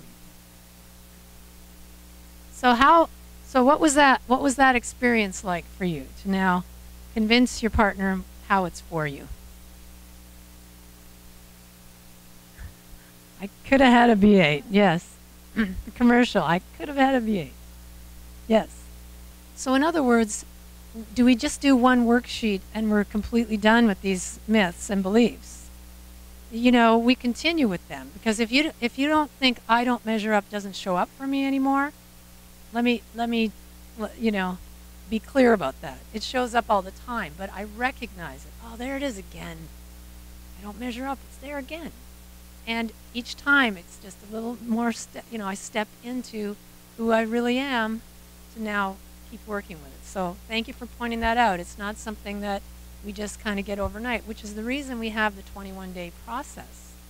Because when you do things 21 days in a row, we start to create these new neural pathways. We'll say more about that. But yes, it's not a quick fix. It takes some time, but it's a tool you can utilize whenever it starts to show up. And it's very common that we might have some difficulty seeing how this is forming. You know, it certainly isn't just automatic. But one thing we can always do, we could take tiny steps. It can be very helpful to do that, to take tiny steps. And the first step is to recognize that this situation is mirroring something for me that is in need of healing. And we can get to a place of gratitude for that, see? So even if we're not there yet of seeing how the actual situation is a gift for us, the gift is, wow, here's an opportunity to do this healing work again. And when we can get to that place of, okay, I can go to a place of appreciation for this because it's mirroring something for me and I'm getting the awareness of it. And so, yay, right? You guys are doing great, really. You're just doing great. This is, you know, this is work. It really is. Becoming aware, you know, it's awakening to who we are and noticing when we've fallen asleep to that truth again and waking back up again. Just keep on doing it. So you're doing fabulous. So we're going to move to another sort of section here where we're going to look at perception and meaning making, because we've seen the operating system that's running in the background of our life. Now we're going to look at the programs that are and the apps that we're using, you might say. And perception and meaning making are the apps and the data that we add to our operating system. And we're going to start by taking a closer look at trauma, because as you're going to see, trauma plays a very huge part in our perception and our meaning making, more so than we might realize. And so the effects of childhood trauma can be seen in the myths and the messages and the beliefs that we've picked up in childhood. But let's look a little deeper at the science behind what happens to us physiologically, emotionally, cognitively, all those ways when these hidden beliefs are triggered. And this definition of trauma comes from the work of Dr. Peter Levine, who's a trauma care specialist who's studied and treated trauma for more than 35 years. And this is the definition. It's a set of symptoms that result from life events that can overwhelm the nervous system. And these effects have physical, mental, emotional, spiritual, behavioral, relational dynamics. It's just really a sweeping across the board effect in our lives. Now, something is experienced as traumatic when we perceive it to be. When we perceive any of these four conditions, something is life-threatening, life-dulling, life-deadening, life-ending. So two people can have the exact same experience. For one person it's traumatic, for the other person it's not. And it's the individual's perception that determines how that will be perceived, if it's perceived as threatening or not.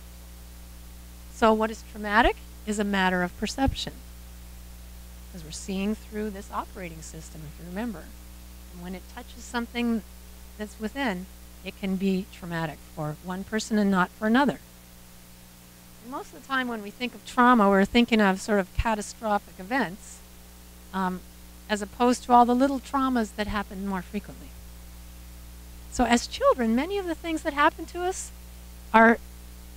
can be perceived as traumatic. And my story with my grandmother was so traumatic because this compassionate, loving, very peaceful presence that I could always turn to suddenly was that. And as a child, there was trauma to that, attached to it.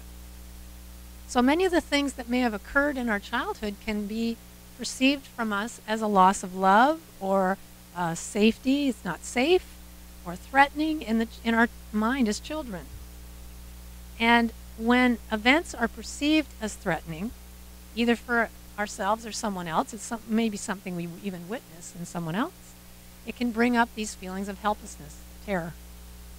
I can remember as a child, during lunch in my school, the door was open in my classroom, and I was in there eating my lunch, and across the hall, my brother, my younger brother, came out of the classroom, and he got the strap right in front of my eyes. He's talking about it, I can feel, my brother, it's my baby brother. It was such a traumatic moment. Now, this is back when they used to give the strap in school, the strap. I don't know if any of you remember the strap. Well, my brother was always getting into trouble, and he was always, but it happened right in front of my eyes, and I couldn't escape from it. And I'll never forget that. It was just such a traumatic moment to see my brother being hurt in it. So it can bring up these feelings of helplessness and terror. I wanted to help him, and I couldn't. And so, in fact, it can even be harder to witness in someone else because there's nothing we can do. And so then it becomes unfinished in our bodies, that energy. And if you think of witnesses when they, see something happen, it can really be horrifying for them. They can hold on to that in their minds, great detail. But the thing we want to understand is that trauma is in the nervous system. It's not in the triggering event. And it's linked to the perception. Trauma wasn't in what was happening to my brother. It was my connection with him that caused it to happen. So it's in the nervous system. Now, why is this important? Because it's critical for us to understand the way through which we're seeing the world. Because we're not just observing life. We're actually helping to create life. Create our experience of life. Have you heard of the observer effect? This is it comes to us from the quantum world. And what they've discovered is that we cannot objectively observe reality. We're always interacting with reality. And just by observing, just by the act of observing, we alter this object of observation, as well as ourselves, just from observing. This comes from a classic experiment in the quantum field. Researchers were trying to determine if light was a particle or a wave, and because it exhibited both dynamics. And what they discovered was if there was some type of measuring device, like an observer, its behavior changed. It interacted with the wave and it interacted with the wave and collapsed it into a particle. And the scientists concluded that light was both a particle and a wave, and that its behavior depended upon whether it was being observed or not. Isn't that interesting? So, in other words, by observing, we participate in the creation. We really do. Now, the observer effect means that we have an impact on all that we perceive. Whether we know it or not, we alter reality by paying attention, and our way of perceiving can change the course of our personal histories. That's the good news. Yes. Because the Q process uses intentional observation to help us notice when we have produced our current story, and it enables us to change it. Because it's not the I that sees, it's the I that sees. See? The eye is just, this eye is just an opening through which the light and the information come. The data hits the back of the retina, transports it to the brain. It's the brain that filters it, organizes it, makes sense of what it is. So the brain is doing the seeing, making the meaning. And so it's the I, it's the mind, that's the true organ of perception. And our perception collapses the wave of potential into a specific particle of experience. Let me say that again. Our perception collapses the wave of potential into a specific particle of experience. So the question we want to ask ourselves is this: which sense of I is collapsing this wave and thereby creating our reality? Is it the shadow self, or is it the noble self? Is it the false self, or is it who we've come here to be? Because whatever it is we're looking with is creating what our experience is. Does that make sense? All right. So the next few slides will help us get a sense of where our sense of I is, so that we can see which consciousness we're using to collapse our reality into being.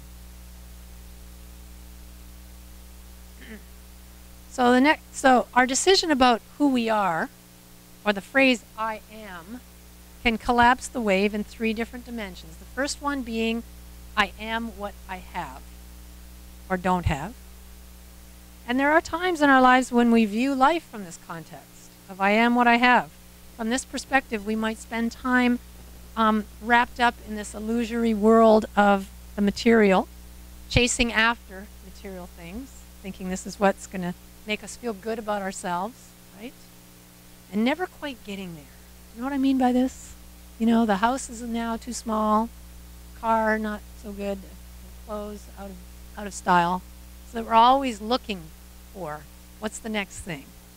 And when our identity is wrapped up in this, I am what I have, then, or don't have, what happens when I don't get what I want? What happens? Right, we feel less than about our lives, right? But you think about, so an 800 square foot apartment can feel like a palace to someone who's been living in a tiny little space with extended family members, for instance.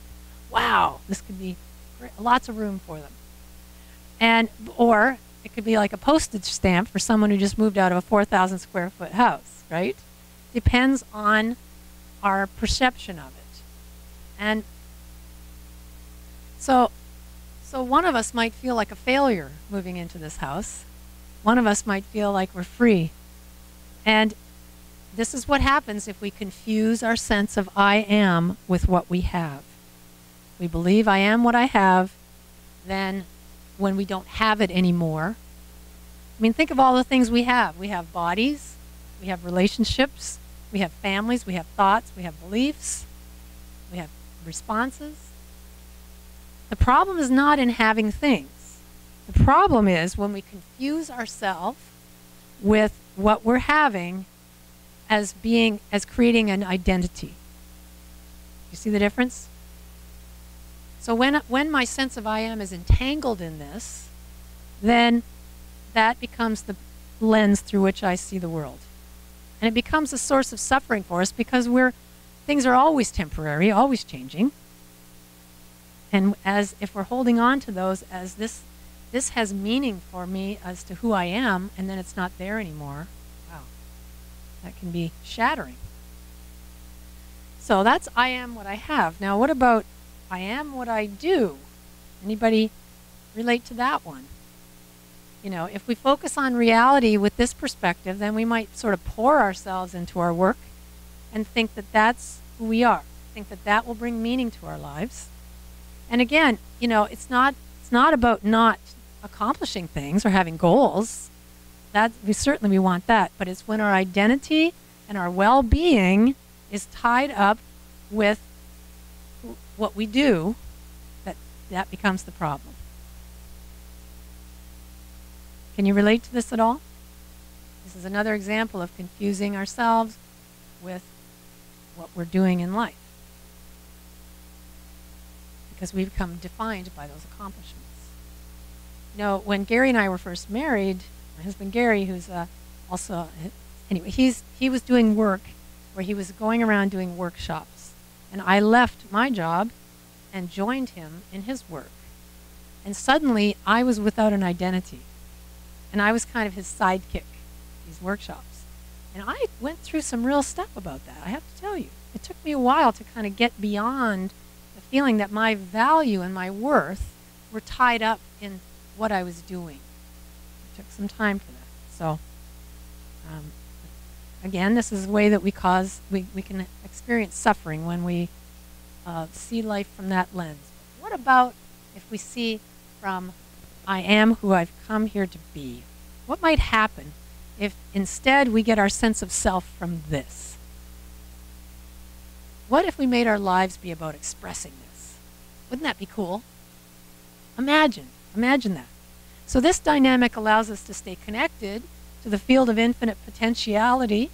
Now we're going to flip it. Instead of have, do, be as our root to feeling good about ourselves, now who I am informs what I do with what I have. And that becomes the driving force. All it takes really is a shift in perspective. You know, we have to kind of move ourselves there, but then we start to see our life through this lens of who I've come here to be.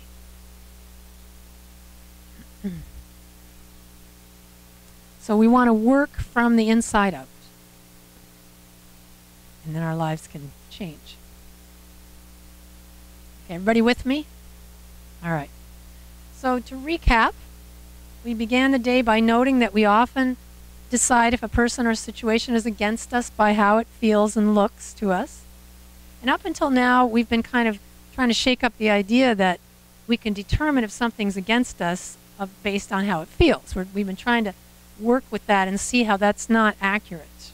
That if we're using that basis of how it feels to tell us something is against us, that we are missing the boat here on that. And so, you know, we now know that some of the best things that happened to us didn't feel good at the time. And that when we feel discomfort, it can be a signal that we're off our card rather than that something's against us. So, and now we know that things happen to us. It has more to do with our I am than our I, our physical I. So now let's take a closer look at the notion that how something looks might be a reliable way to determine if it's against us. We're going to take a much closer look at our powers of perception. So are you ready to have your powers of perception tested? All right. So did you see the colors? Yeah. And it is black and white. Now, some people don't see the color. It's not everybody, but there's a certain percentage that can watch this and won't see it. However, when you see those colors, it demonstrates this phenomenon that works the way the eye and the brain work together. So based on past experience, the brain has expectations of what you'll see, and it will try to fit that information in, even if it doesn't have that information. So it uses our own patterns and our meaning making from the past to fill in what we're looking at right now. So in other words, our brain routinely adds information to what we're seeing. It's filling in the blanks with information that it thinks fits. And here's the important thing, it doesn't tell us that it's doing that. See? The brain's constantly adding information that's not there, and we don't realize it. So brain research is showing us that the majority of our experience is actually made up. Okay, we're going to look at another movie, another phenomenon here, and this time pay special attention to those instructions so you get this one right. How many of you missed the bear? So what happened? Well, in all honesty, your brain was trying to do what, was trying to help you be successful. Pay attention, make sure you get this right. Watch for those passes so you get the right answer. And when we're focusing exclusively on something like that, it's easy to miss what else might be going on, right? But here's the thing, your brain is constantly leaving things out and not telling you. So the brain puts things in, doesn't tell us. The brain leaves things out and doesn't tell us. So, wow. You know, can we ever trust what we're seeing? Can we ever trust what we're seeing? So what we can say is that how life looks is not reliable grounds to define for us what reality is. Would you agree?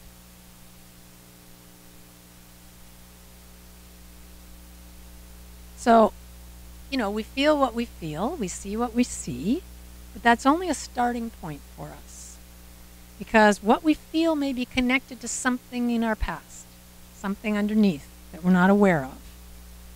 And what we see may not even be there. Or there may be more that we're not seeing. So, how can we trust our perceptions? And this will look at some of the research around this. Research tells us there are 400 billion bits of information available to us to be accessed every moment. And to make sense of the world, our brain can process 2,000 bits in any given second. 400 billion to 2,000. And the few pieces of data that we let in, that we pay attention to, become our total reality. Because we take those 2,000 bits and we fill in the blanks with our thoughts, with our judgments, with our beliefs. And we tend to only observe what supports our theories. Confirmation bias. And we actively seek out things that confirm those beliefs. And we develop habits of thought that become our hardwiring. I mean, it's just our neural pathways get created, and then it becomes our default operating system. So habit is just a neurological loop. It's a neural pathway that has been worn, groove been worn so deeply, it's just an automatic route that it takes. Does that make sense? Yeah. So when that happens, our response just becomes a rut that we're in. Now, the good news is it's possible to shift our attention to other bits of information. So, for instance, have you ever decided to buy a new car? And so you have a certain one in mind, and you start looking around for that type of car. What happens? You see them everywhere because you're paying attention. You're focused on something specific.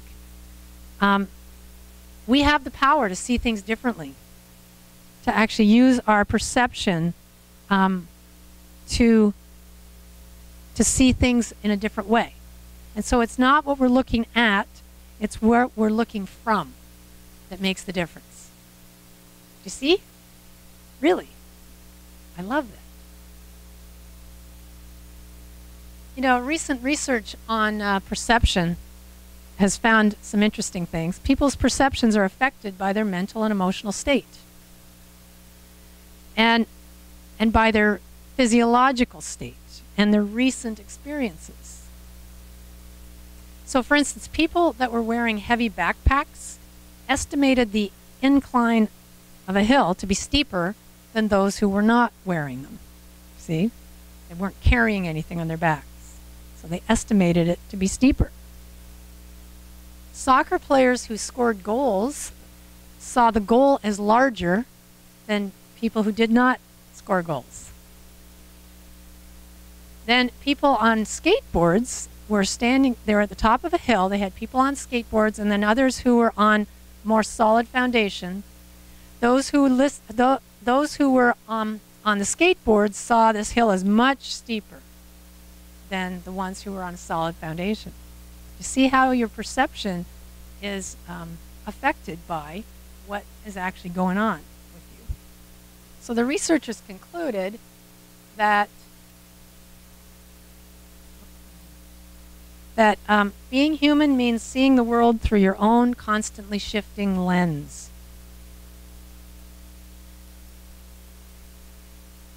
And why does that matter?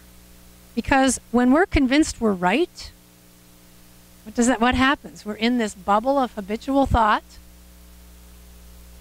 And it makes it very hard for new information to get in. We're actually keeping it out there. So we need to pay attention to see, is there something I'm missing here? Is there another way to see this?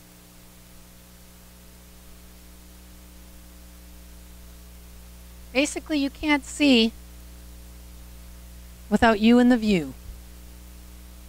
Why? Because we're looking through the filters of our beliefs and our perceptions. And we have to negotiate that, right? The way we think about life is determined by our theories and beliefs about life. You see, the way our life is determined by those theories and beliefs that we have. I mean, think about it. Have you ever known someone who, I used to know someone who thought everybody was up to something. That was their mantra. Everybody's up to something. And every time there was any kind of conversation, it would confirm this belief. Ah, I know what that's really about. So what we believe, we find. So have you ever walked up to a car on a bright sunny day and seen your reflection in the car window? And then it might be hard to see what's inside because you have to negotiate the reflection first. You know what I'm talking about here? So you have to kind of shift the way you see, and then you can see inside the car. You have to negotiate your reflection before you can see what's inside. See the metaphor here? Well, the very same thing happens in our perceptions of daily living. What we see is always what we've projected onto the backdrop of our visual experience. We are amazing beings. I love that. So we have to negotiate the reflection first by acknowledging that what we're seeing is a projection. And once that's resolved, then we can start to see beyond it, to what's really there. So negotiating means, negotiation means we address what's showing up, and then we use this practice to learn how to work with the things that are getting in the way. Because when things get in the way, that's how we see life. And you see our poor artist here. That's how life looks to him or her all the time. I think this is such a great illustration of how we do this. So think about this. If someone judges you, it's easy to get triggered and to believe that what you're witnessing is someone being against you. So to negotiate that reflection, we have to recognize where the discomfort's coming from, the shadow quality within, such maybe a feeling of inadequacy, and this person's judgment is bringing up, a reaction, and that it's mirroring something for us. Okay, so do you see how we can work with this? Okay. So we all need to see life differently because essentially all perception is misperception. Why? Because it's incomplete. It's personal. And it's mitigated by beliefs, values, emotions. All perception is misperception because it's projection. And so if something is troubling us, we need to see it right before we can make it right. Does that make sense?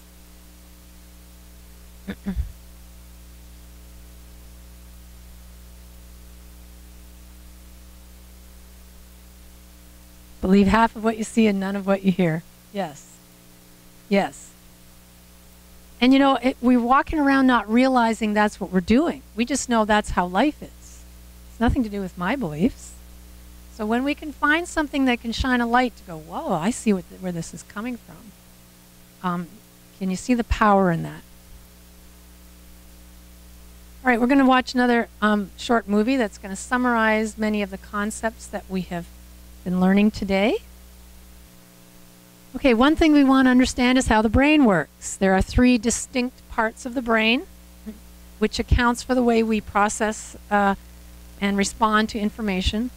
The oldest is the reptilian brain. It deals with instincts and muscle memory and survival. The limbic system is the mammalian brain, and it's about emotion feeling, memory, and that's where the fight or flight originates. And the newest part of the brain, the neocortex, is where the rational or higher brain functions occur. Now, when we receive input of some kind, it is interpreted by the amygdala in the limbic system. Okay, first it goes there. Am I safe? The amygdala is the smoke alarm of the brain, and it will value speed over accuracy. So it would rather be wrong 99 times in warning us about something than to be wrong the one time that there is something that's a danger to us. So it would rather be wrong 99 times than miss that one time. So that's why we call it a smoke alarm. So we walk into a dark room, we see what looks like a coiled snake in the corner, we jump a mile high, you know, the adrenaline's rushing through before the rational mind can say, oh, it's a rope. That's what's happening here. So the limbic system is very forthcoming with its warnings to us, right? If it's something that happens that's reminiscent of something that happened in the past that was unsafe, it will sound the alarm.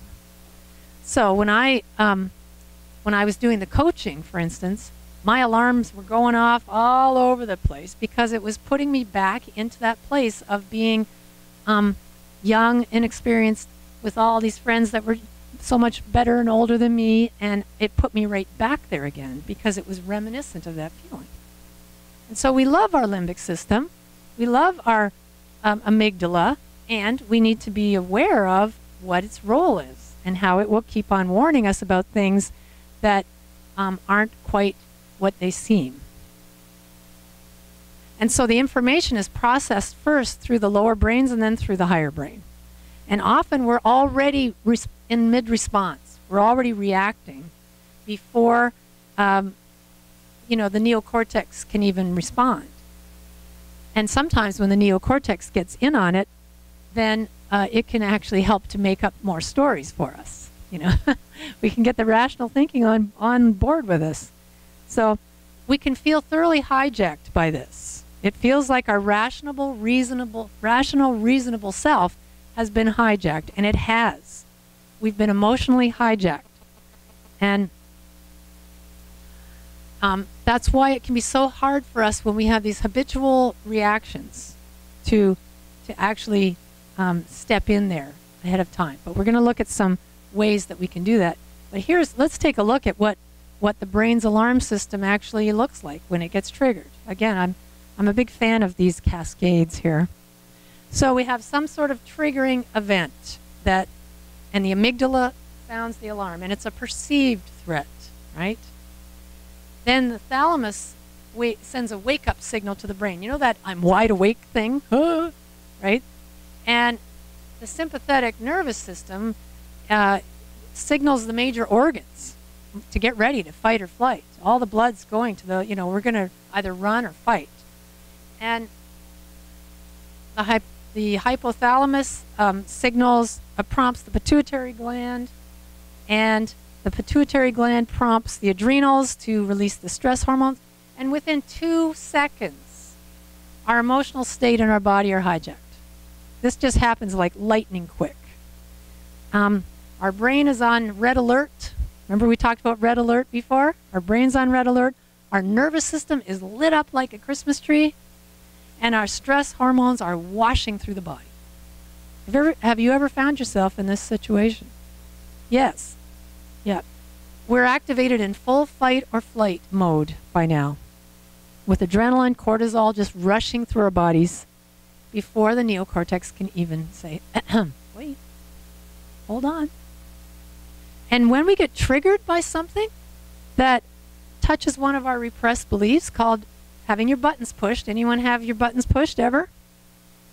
That's exactly what's happening here.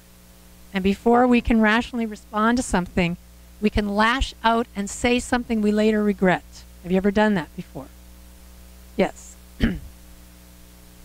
So we want to look at how, we will get to how can we be in those triggering moments and pause. We'll get there. But and the two main responses that the body has for this is fight or flight.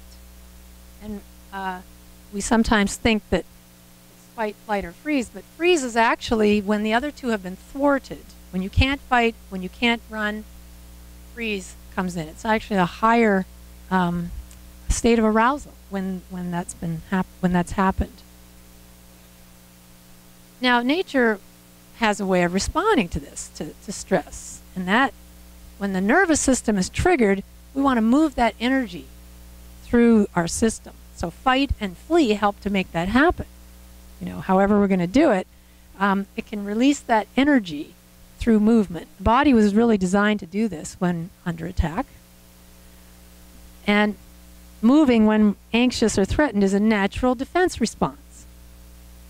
However, we can be socialized into not doing anything. See, when I was doing that coaching piece, there was no way I could go and run away or fight.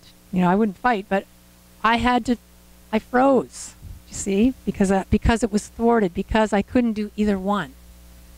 And we learn this at a young age. You know, we might have been in school. Anybody ever have been in school and been embarrassed by something, and you can't leave. All you have to do is sit there, and we learn to socialize it out of ourselves. And even as adults, that can happen. We can be in a situation where there's no way that we can do either one, and so the energy gets stuck. You know, we just can't do either one. Now, trauma can come from both implicit and explicit memories. In other words, memories that we can remember and memories that are unconscious. It can come from both. Things that happened so long ago that we don't have any recollection of them. But even though you can't remember the incident, if something happened when you were young and you were unable to fight or to flee at the time, that energy may still be a part of your nervous system. Think about that. It still might be there, not having been able to release it. So we can be having a nervous system response based on the trauma and be completely unaware that our body is reacting to a memory. We'll think it's what's happening right now. See? In my case, it was like, oh, I did a terrible job in coaching, not realizing, no, this goes way back. This is connected to something very old. Because it feels like it's happening now. Now, the problem starts when we have this nervous system response that goes out of the normal ranges. So we'll just say a little bit about this. There are two branches of the autonomic nervous system, the sympathetic branch that speeds things up, and the parasympathetic that slows things down. You think of a parachute, it's the parasympathetic. And, you know, you look at the range here of what can happen. We can find ourselves stuck on high in the sympathetic, a lot of rage, anxiety, hyperactivity. Or we could be stuck on the low range of depression, you know, exhaustion, numbness. And you can bounce between the two. There's a name for that too, called bipolar. And what's the impact of this happening with our nervous system? Well, when the sympathetic nerve system is activated, there's an increase in the heart rate, breathing, blood pressure, sweating, stress hormones. At the same time, saliva and digestion decrease. Why? Because the body's preparing for fight or flight. There's no time right now to be digesting your food. And that's why our stomachs can get upset when these things happen. The very reason. Now, the parasympathetic, you'll notice it's bringing the breathing down, the blood pressure down. And, you know, when that happens, things will work better. And all this activation is happening in the central nervous system. It's all happening there. To calm everything down, we want to shift our attention to the peripheral nervous system. So it's here in the center of the body. There are ways that we can deal with when trauma has been triggered, when our reaction is triggered, that there's a way that we can calm that body down. And these are some of the tools. So depending on the severity of the experience when we're children, and our relationship with our caregiver, when we had those experiences where we didn't get love and protection, we can actually experience trauma that stays hidden in our bodies. And when we have things happen that are reminiscent of these painful past memories, then the trauma resurfaces. In order to help the body move through this stress cycle and restore a more coherent balance, here's some techniques we can use. Grounding, and you want to feel your feet and feel your hands and describe what's happening in them. What do you feel? Feel your feet. What's going on there? Notice your hands. Put your attention on the space between your first two fingers. And as we move our attention to that peripheral parts of the nervous system, it gives the central core some relief. Feel your back against your chair. Then turn your attention to your breath. And not trying to control the breath, just paying attention to it, what's going on with it. As we move our attention to these places, we can calm ourselves down. So that's grounding. Resourcing is another option of going to our happy place. If we're triggered before we say anything, take a moment to imagine being in a place where you feel settled and calm and at peace. So take yourself there. Then tracking, you can actually bring your observer online. Start to observe what's going on in your body. I feel my stomach's tight. My breathing's shallow. Just start to observe it. And as you step into this observer role, you can lower the level of activation. And then finally, the somatic release, you can move. Go for a walk, go for a run, jump, dance, punch a pillow, do all those things. Do yoga. Well, yoga, that's an interesting one. So through somatic release, the defense response can complete, you see. It won't stay stuck. You can move it out. And Dr. Peter Levine has conducted extensive research on this. And this is what he says. This is what we can look forward to when our nervous system is balanced. Take a look at that. We're open and curious. We're embodied and present. We're available for connection. We're competent. We're masterful, fluid, resilient, healthy, relaxed yet alert, emotionally stable, and appropriately reactive. How does that sound to you? Yes, appropriately reactive, or responsive, I might call that. So if we are working with people in a certain, a triggering moment, we're having conversations with people and trying to make behavior change requests, for instance, with people, and we're not in this state, I encourage you to get in this state before you do that. Really. Settle your body. Get yourself into this place where you can get to a place of compassion, kindness for yourself, and bring forth who you've come here to be. So this is not about getting to a place where you're never going to be triggered again. It's about noticing when you've reacted, calming yourself with compassion and kindness, and redoing the situation, taking authentic action so you set things right. I'll say more about authentic action as we go along. Okay, are we clear? So that's the nervous system. The brain's biology, we're not locked into these old patterns because we can shift from being at the mercy of unconscious patterns to consciously and deliberately bringing forth who we've come here to be. And we successfully make that shift through the heart. There's a two-way connection between the heart and the brain. And the neural signals from the heart to the brain affect the frontal cortex, the decision-making, the higher planning, clear thinking. And we can learn some techniques that can create this heart-brain coherence, which can help us to bring this emotional turmoil into balance. So when we get the heart into this coherent state, we can send those neural signals to the brain where we create a coherent systems. All the systems can come into this coherent, harmonious state.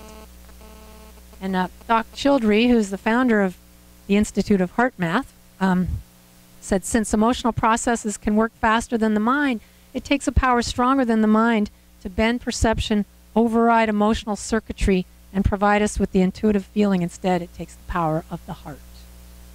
Because of these, when we engage mind and heart, we can override this nearly emotional, nearly instant emotional response to these perceived threats. And this is especially important since our reaction time to stressful situations can supersede the rational thinking. And we might say something we wish we had not. So using a simple technique, we can create a harmonious, coherent state within. And these are the steps to that. So 3 simple steps to creating a state of coherence in the body. And we've gone through this today a couple of times. We want to establish a rhythmic breath, breathing in and out to the count of 5. And as you focus on the breath, imagine breathing right into the heart space, the chest area.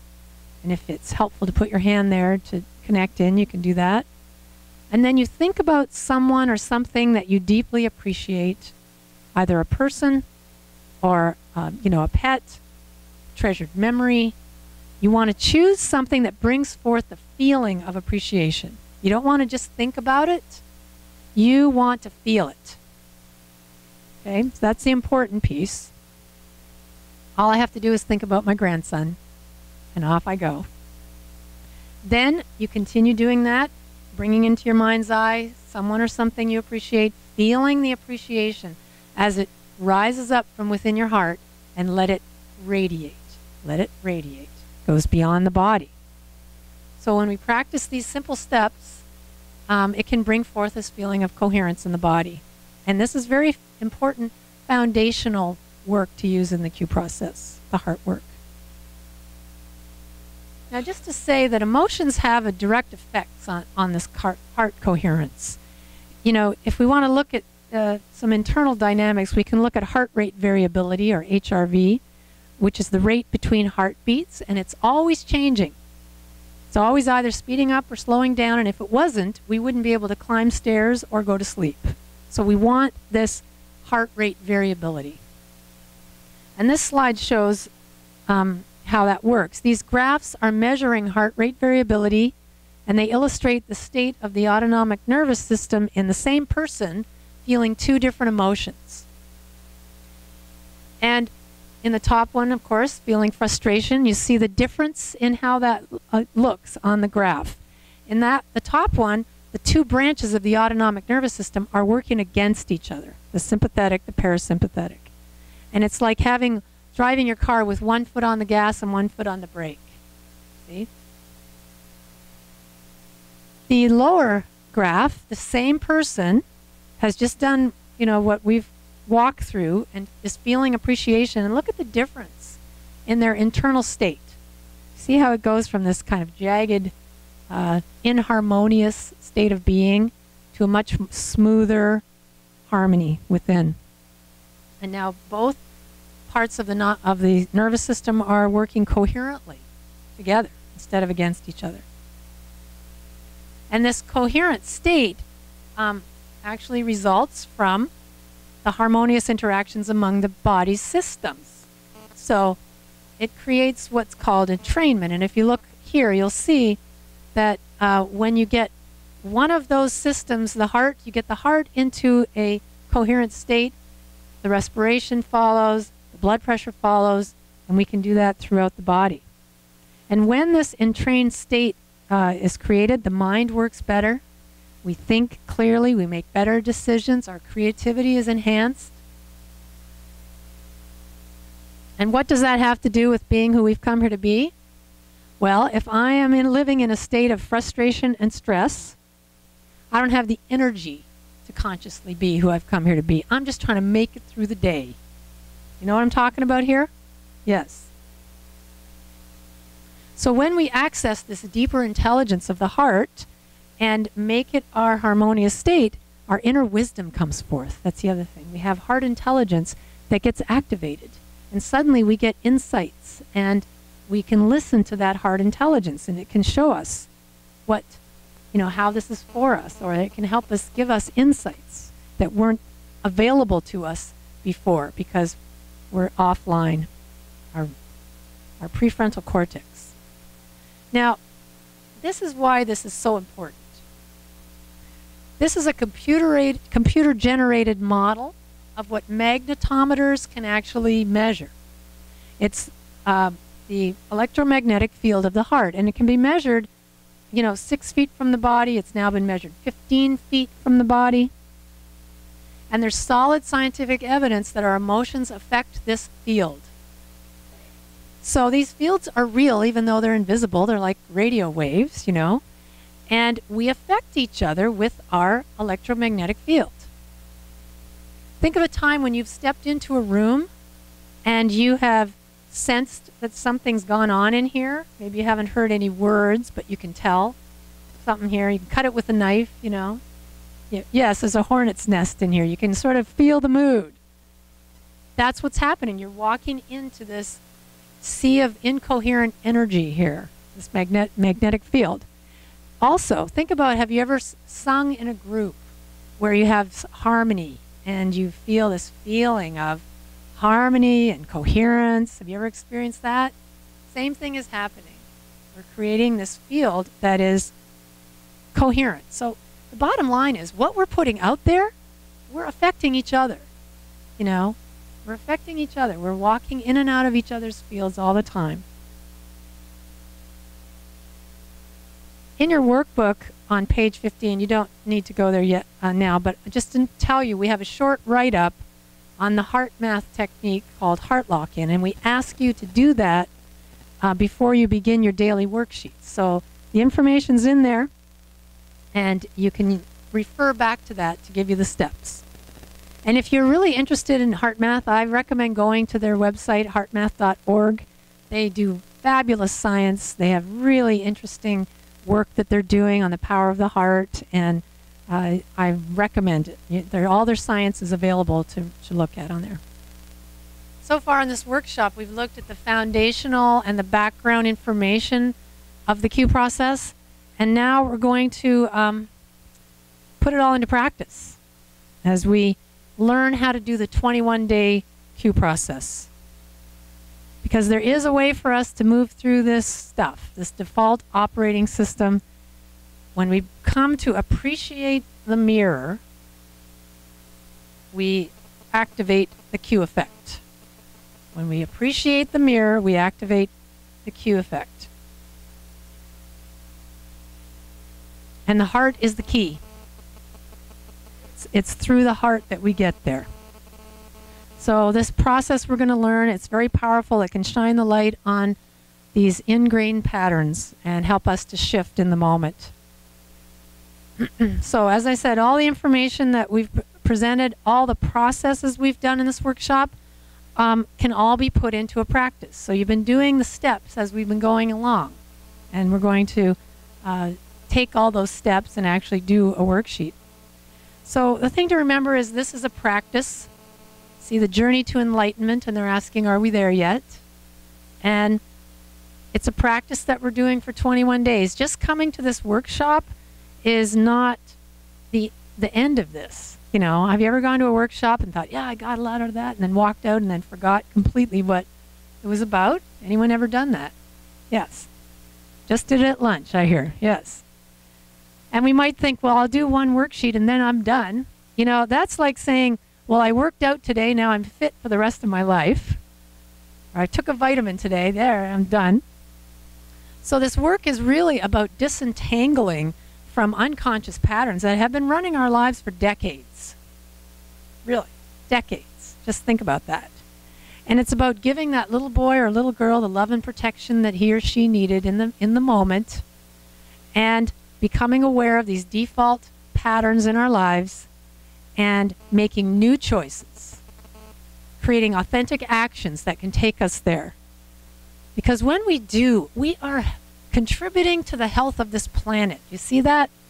We become a force for peace when we clear up our own electromagnetic field and contribute that, express who we really are. You see the power in this? Really. We unleash the magnificence of our noble selves, as we say. I love that. So it's a practice, and that's what we want to really be aware of. So why 21 days? Well, it takes that long to create a new habit. And it creates new neural pathways in the brain. You know, there's interesting research from NASA that backs this up. During the training of a group of astronauts, the scientists wanted to subject them to the rigors of space and see how they fared in this place. And in space, there's no orientation of up or down. And so one of the training experiments they did was that they had astronauts wearing these concave glasses that made everything look as if it was upside down. And they had to wear these. Well, after wearing them for 21 to 24 days, the brains of the astronauts adapted to this new way of seeing, and they could see everything right side up. It shifted. And some of them removed their glasses at day 15, put them back on, and they still needed 21 to 24 days in a row. So if they did it, if they stopped at 15 and then put them back on at day 21, it didn't work. But those that did the whole time, it changed the way that they saw, viewed the world. And so 21 days and 21 days in a row can create a new habit, a new neurological loop, if you will. And those neural pathways begin to reroute themselves. And you begin to recover in the moment. You begin to awaken in the moment. Oh, yeah, I see what this is. And you start to recognize, here's that I'm not good enough pattern again. Okay, I get what this is. And you have the choice to respond differently rather than reacting. Does that make sense? All right. So this is a 3-week process, 21 days. The first week, each of them, the 3 weeks addresses a different phase or a different face of the enemy, you might think, you might call it. The first week has you look back on the last 24 hours of your life and to work with an external trigger. So something that's outside of you. Someone or something appears to be against you, right? And the beauty of this process is that after you do such a highly sort of structured worksheet, methodically, for 7 days, you begin to go very quickly to the root of what's underlying that trigger. It starts to show up easier and more clearly. And the more we do this, the more practiced we get, until eventually we can do it in the moment. We can do a worksheet, whoop, there it is. But we want to fill them out for 21 days and make sure that we're doing this as a nightly practice or a daily practice. So we're going to fill in a phase 1 worksheet right now. And as you go through this exercise, you're going to notice that we've already done these parts to it at some point, to most of it, in the exercises we've done earlier. So please turn to a phase 1 worksheet, and that's on page 20 in your workbook. And we're going to fill it in together. All right.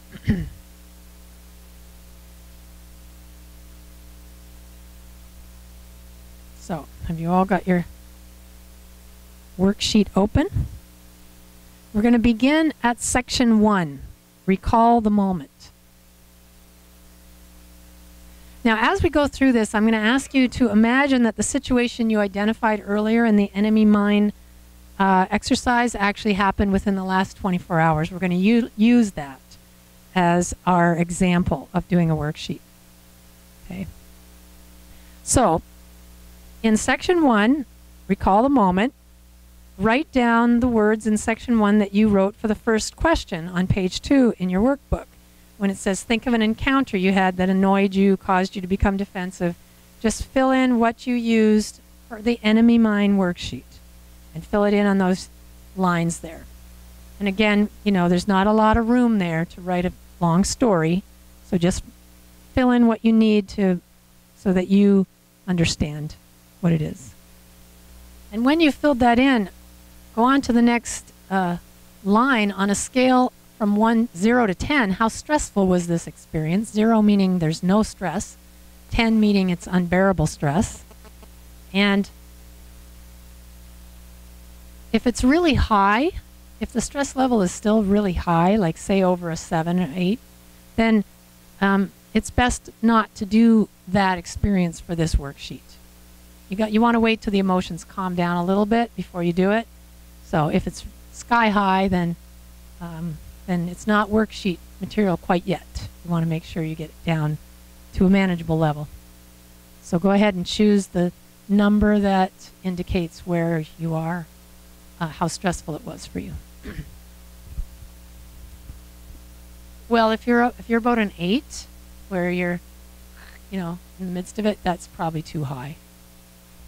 And then, what were the predominant feelings that you experienced? And it says to see the feelings list when you're actually working, creating your, writing in your worksheet. You can go to the feelings list and have a look and see what it is, and that can help us to zero in on it. It's not exactly angry. It's more like, let's see, annoyed or irritated, or you can get to the nuances. But in this case, use what you wrote on page 2, question 2, and fill in the predominant feelings you experienced.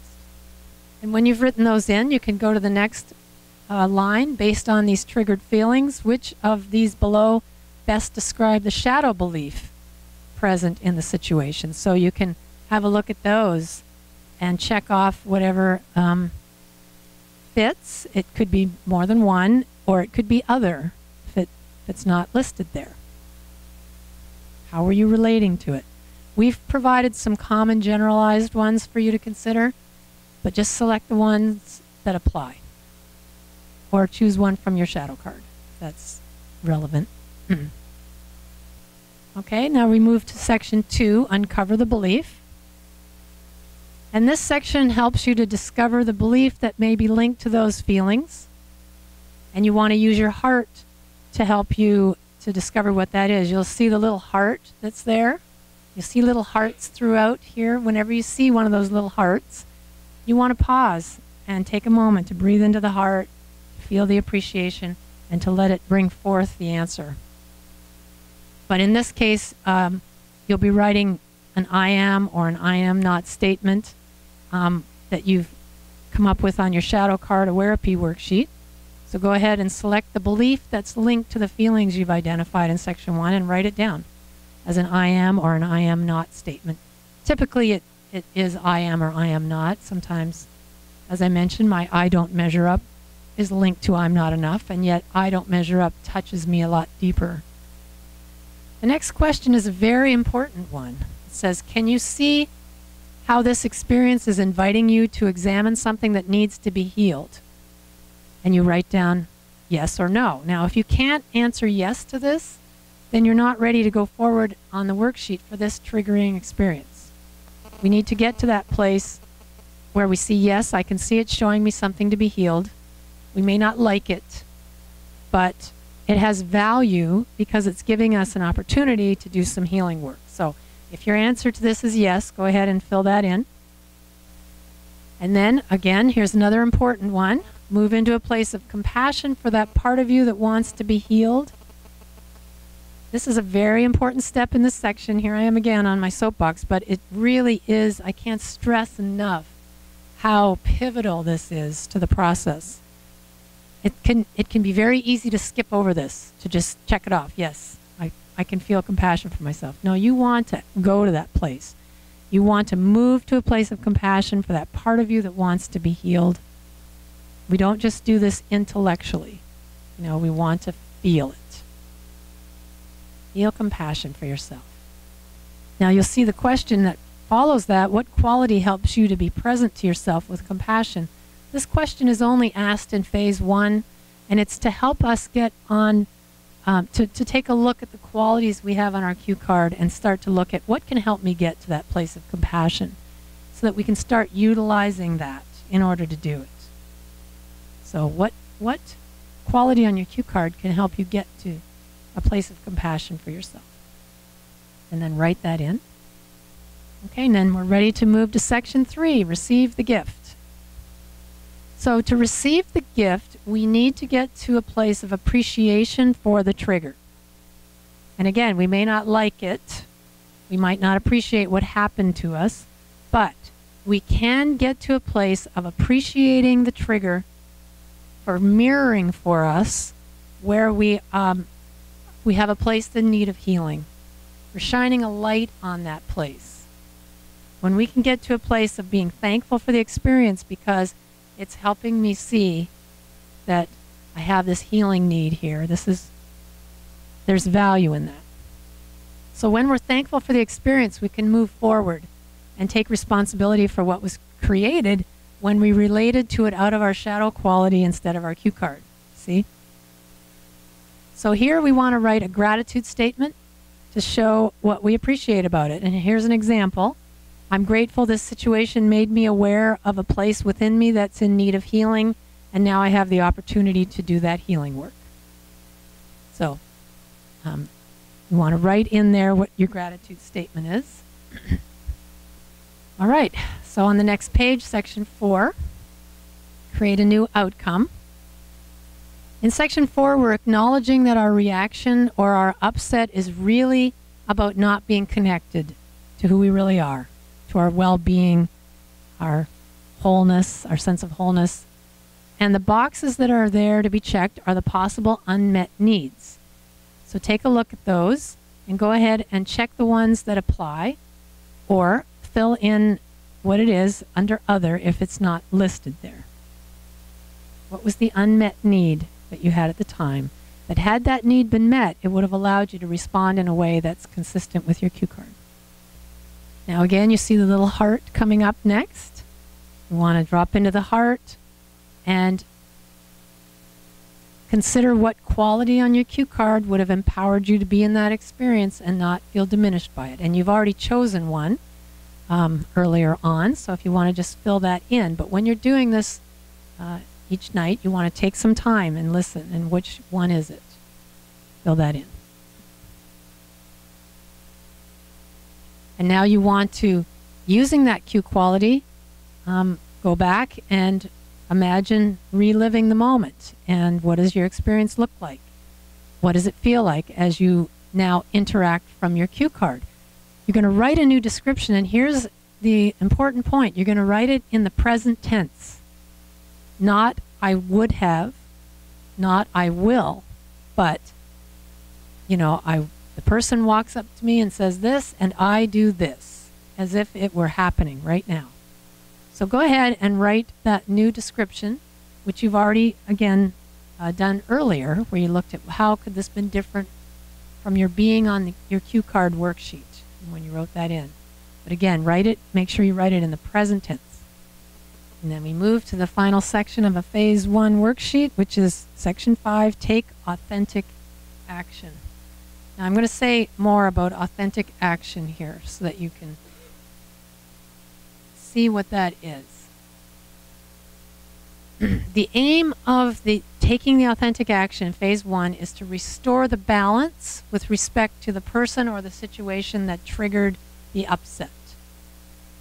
So authentic action allows the brain to rewire by creating new neural pathways, new neural connections, and releasing different chemicals. It's not just the idea of doing it differently, it's the doing of it differently. Physically doing it differently is what helps to create that new neural architecture. We get to feel what it feels like. And sometimes this can be uncomfortable because it's going against the old pattern or the old belief, but constant, continuous taking authentic action will shift the tide into creating this new pathway. So, authentic action is heart-inspired. We don't just try to figure it out in our brains. We listen to the heart. What is the action here that I should take? Okay, so the heart comes into this. It's concrete and measurable. So what would it look like if someone took a picture of you taking that action? Make it real. You know, we don't want the action to just be, I'm going to be kinder to myself, if it's about you. But Okay, what does that look like? If I took a picture of you being kind to yourself, what would it look like? And so when we're doing a phase 1 where we're using some kind of external trigger, someone or something has triggered us, then we can, we want a concrete action, like I'll call that person tomorrow and ask if I can revisit our conversation and apologize for my words. Just,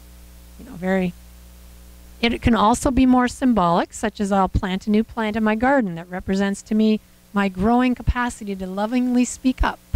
Something like that. But don't run away from, doing the authentic action that is, is outside your comfort zone.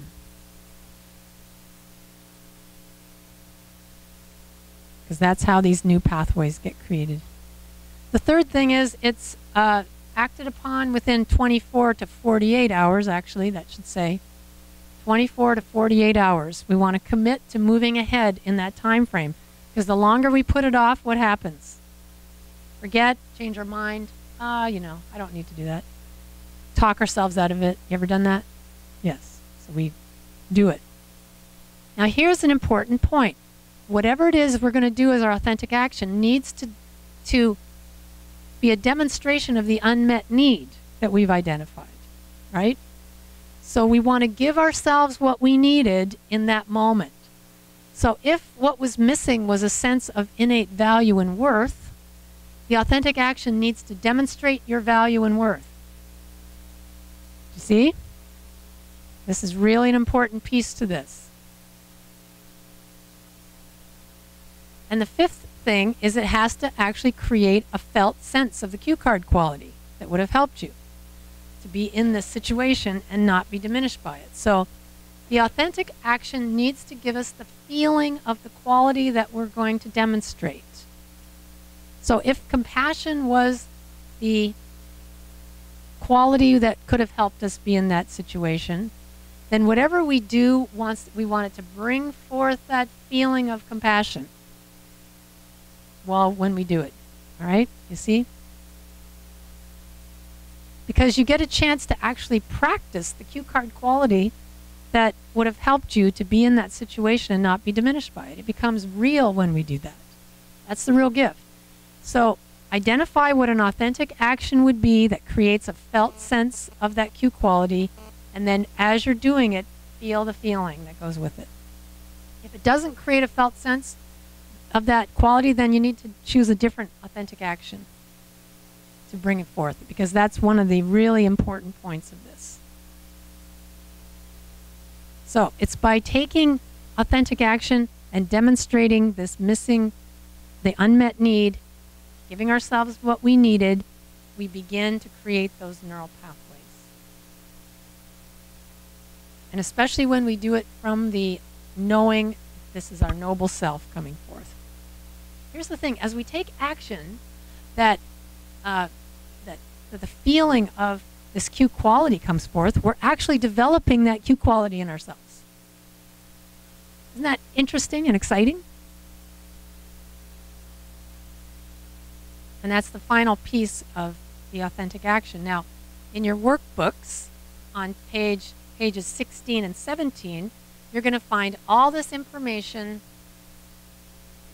that explains it all to you,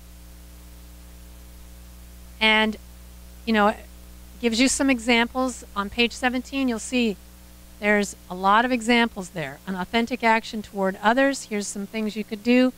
The authentic action towards self. I'll say more about that in a minute when we get to phase 2. So you can take a look at these to see, is it one of these? It can help you to get some ideas.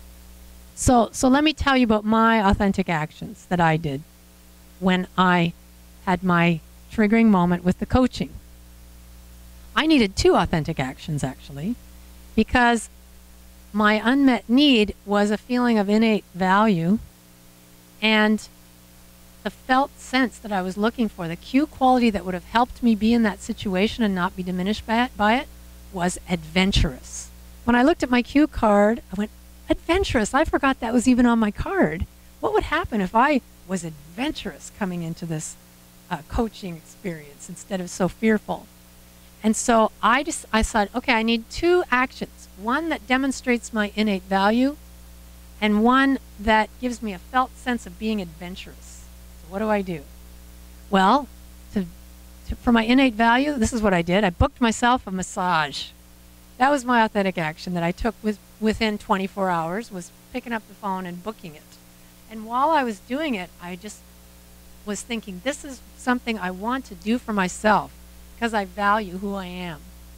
And when I went for that massage, you better believe I luxuriated in it the whole time, really feeling this value and love, self-love for myself.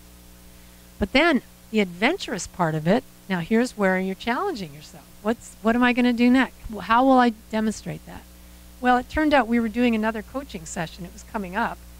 And I decided I'm going first. I was always waiting in the wings. Everybody else would take a turn. Everybody else, when it was my turn, I was like, no, I'm going first next time. And so I called up the other coaches. I said, I'm going first next time. They said, okay. And I did. And I did it with a sense of adventure. This is exciting. I don't know what's going to happen, and it's okay. And I learned something that day that was very valuable to me, in that whenever I'm feeling that kind of like a fear of trying something new, I call on my adventurous self and turn it into an adventure. Life's an adventure. And so that's how I did it, So as you get into this process, you'll get to where you start to, okay, this is what I need to do, and okay, I'm feeling this when I do it. It'll become easier as you go along. But at first it can be kind of confusing as to what that is. So use the guidelines in your workbook to help you. And then the last thing is to do these affirmations. Take some time, connect with your heart, and just go through affirming these, and that's how you finish off your session, just doing that.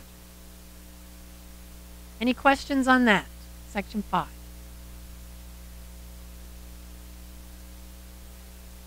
So the first week of our 21-day process is about working with external triggers. I'm having some sort of interaction with someone, and it's causing me stress. That night, I sit down with the Phase 1 worksheet. I work through the feelings, the belief, the unmet need. I imagine the new narrative with the Q quality, see what action can create reconciliation, and then within the next 24 to 48 hours, I take that action, right? And maybe it's to say, I'd like to let you know, that, as I mentioned, I agreed to with what you said, and yet I need to be more authentic. We go back and we clean it up. And every night we review our day and we fill in a Phase 1 worksheet for 7 days in a row. So for the next 7 days, that's what you'll do, is fill in a Phase 1 worksheet every night. Yes?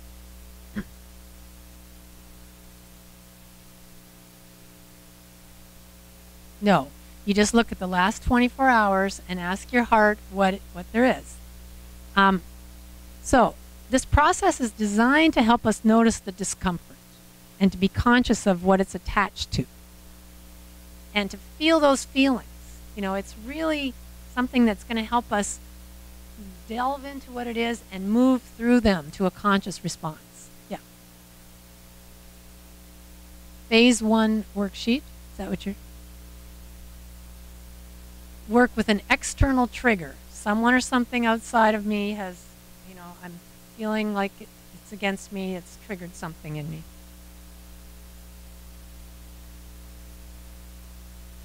So some people say, why am I dredging all this negative stuff up?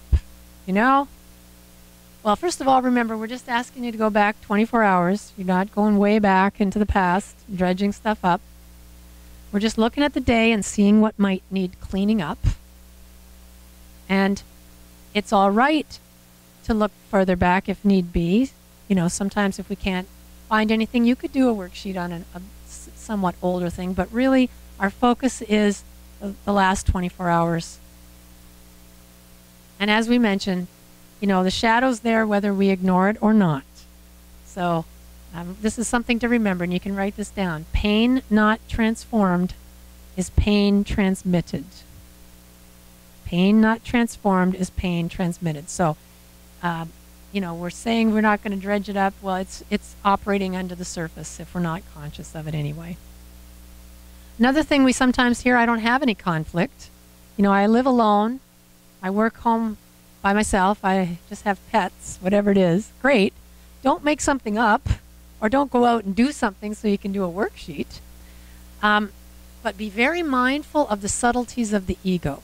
Because the ego can tell us, you know, you don't need to, there's nothing here for you to look at. You know, pay attention, no attention to the man behind the curtain. Ask your heart where, if there are times in your day when you weren't connected to who you really are and your noble self, where you might have judged someone or blamed someone, ask your heart. It will guide you. Or just put on the evening news, and you'll have plenty of opportunities to do a worksheet. All right. So that's phase one. You've just completed your first phase one worksheet. And that's what you'll do this week. Now I'm going to just talk us through phase two and phase three so you see what they are, but you're not going to fill them in yet. You'll do a whole week of one, then we'll debrief your experience and then move on to phase two. And on the debriefing call, you'll get the background on phase two. You'll get reminders of this is how you do it, okay? But I'm just going to go over it now so that we're clear. Oh yes, authentic action releases your superhero, your inner superhero, creates those neural pathways, and that's how we change our settings on our operating system. You remember we talked earlier about that. Because you're giving it new information here. That's why. We're learning to regulate our inner state through choice. So the second face of the enemy, or the second phase, is phase two, how we treat ourselves. Now most of us can relate very, very well to this week. The major difference is the focus. The two phase one and phase two worksheets are very similar. They're basically the same, except on phase one, we're looking at an external trigger. Something or someone out there did something and it triggered me.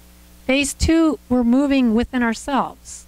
We're looking at how we were acting towards ourself. You know, bringing awareness to that. Are we kind? Are we gentle? Are we loving with ourselves? Anyone not treat yourselves with kindness and love and compassion?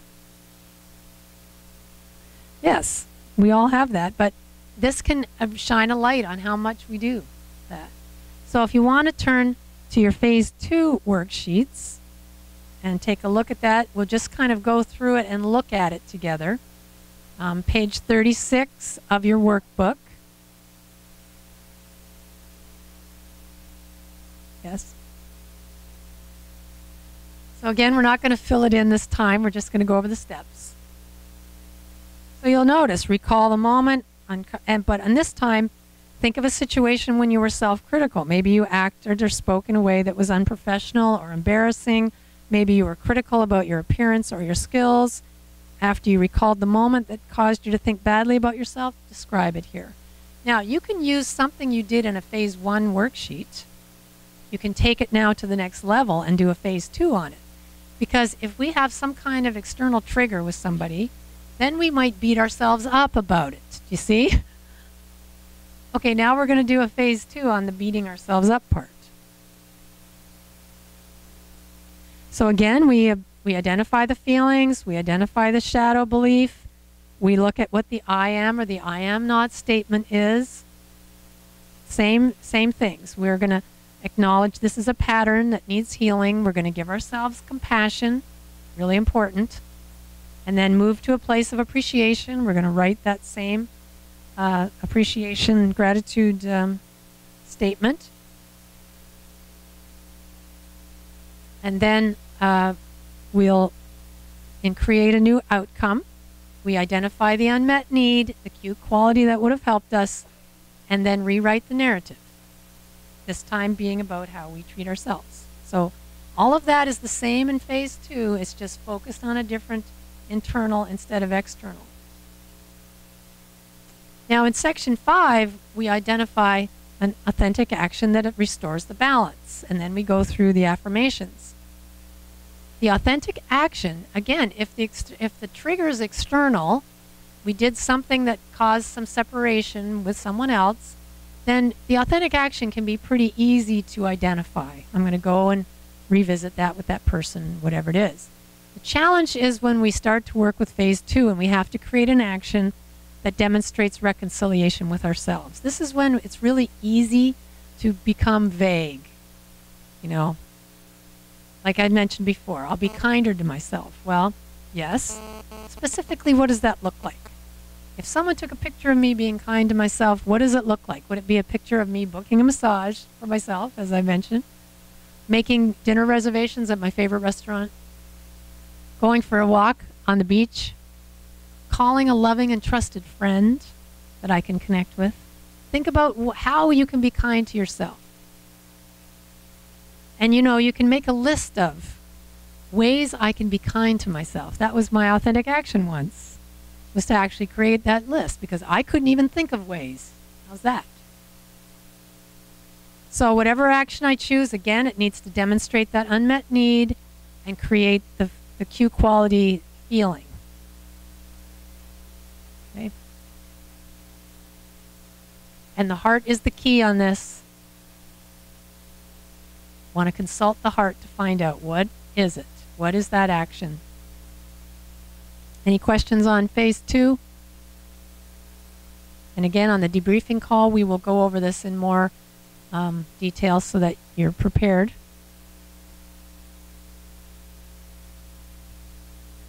Yes. Yes. I'll give you the times, and we will. So there you go.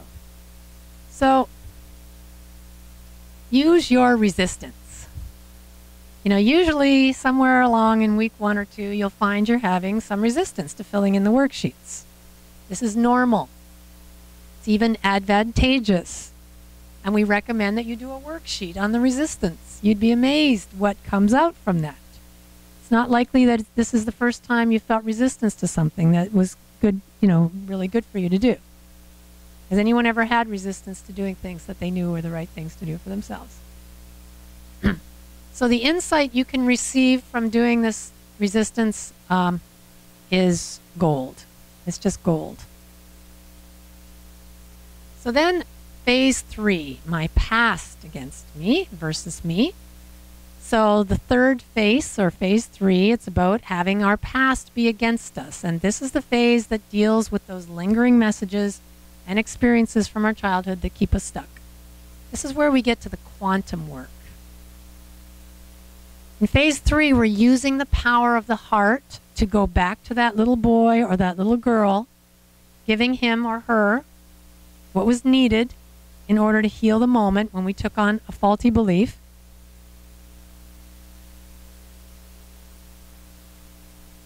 We did that because we didn't feel loved and protected in that moment. And that, you know, because in that moment, because we didn't feel that, we were not able to be in the experience without taking on a negative story. So memories are stored using a series of proteins in the brain, and every time you become conscious of a memory, it has to be reconfigured before it leaves your consciousness. We're actually recreating the memory. And when we do that, the memory can either be reinforced and made stronger, or you can consciously choose to see it differently and reconfigure it in a new, more empowering way. So by reimagining the situation, you create a new experience in the brain. So this is a mental exercise we're doing, designed to help weaken the impact that this experience is still having on us. Do you see? Powerful stuff when we do it. So if you want to turn to a phase 3 worksheet, page 52.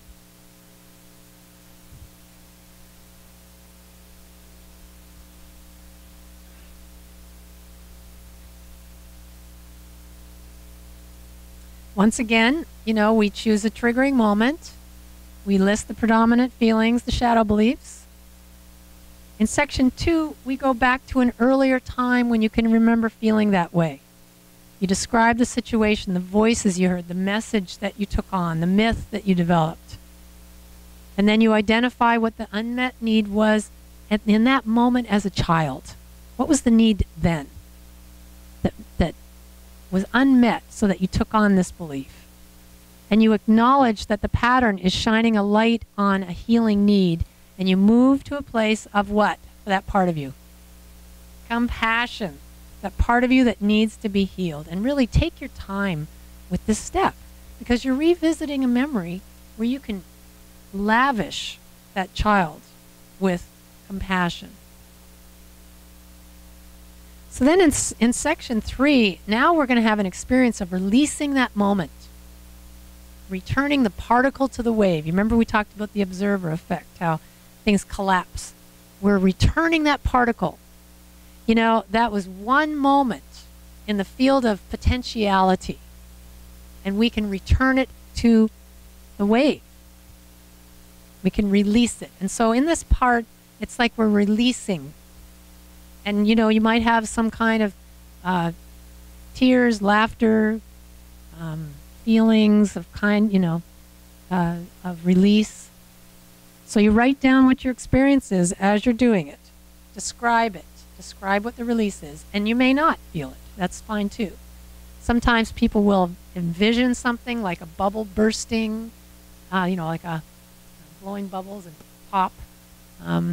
This is what I do, and this may be helpful for you in doing this. I feel in my heart like an ice cube melting into warm water. So you have this collapsed particle releasing into the wave. And just see the moment doing that. Feel it. For me, I feel it release into this warm water.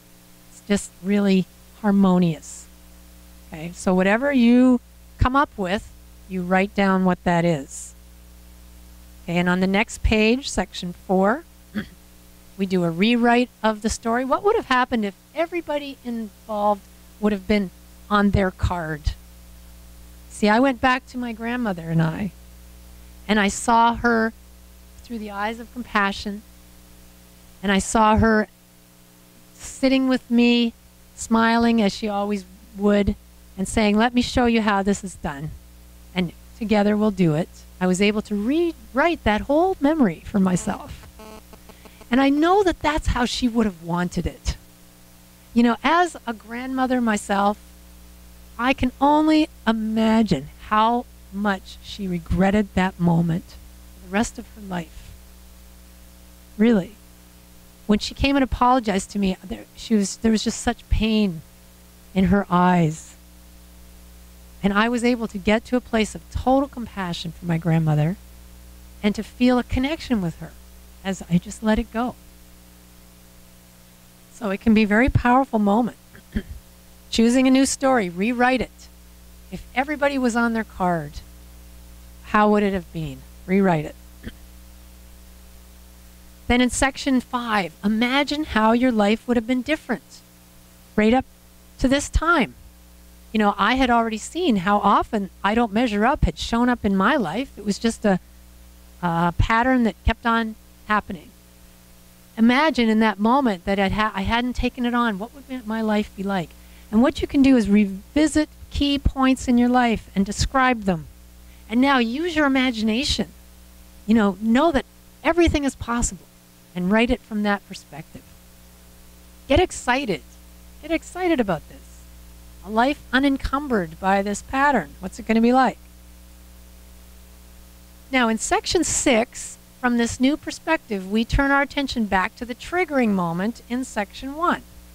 So for me, after doing all that work with my grandmother, now I went back to the coaching moment and thought, okay, what was the unmet need there? And what cue quality would have helped me there? Sorry. And then taking the authentic action that meets that need and creates the felt sense. Now, phase 3 is a little more involved, as you can see. But once you've done a few of these worksheets, they are a lot easier and a lot faster. And I'm just kind of walking through now just so you have some experience of it. But again, on the debriefing call, after phase 2 is done, you'll get much more in-depth explanation of what to do so you're clear before you move into the next phase. Any questions on phase 3?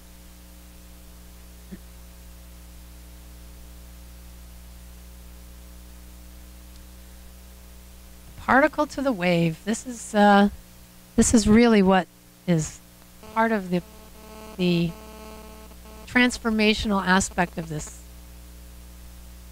Because we're working with the dynamics of consciousness and the observer effect and the latest scientific understanding of how meaning-making work and memory work, this is transformative when we utilize all these elements and components. So returning the particle to the wave is a process of rewriting our personal narrative and altering it to in our timeline. So when I did it with my grandmother, when I saw it dissolve and be released, what a moment of freedom I felt. Really, it was overwhelming. I realized that this was something that had been holding me hostage for decades. See? And to actually release it. To let go of unforgiveness that I didn't even know was there. I mean, this is an 8-year-old child that always held that against Grandma. How could she say that to me? Wow. And I realized that if I'd been connected to my own sense of worth, I could have been in that moment and it wouldn't have diminished my own feelings of who I am.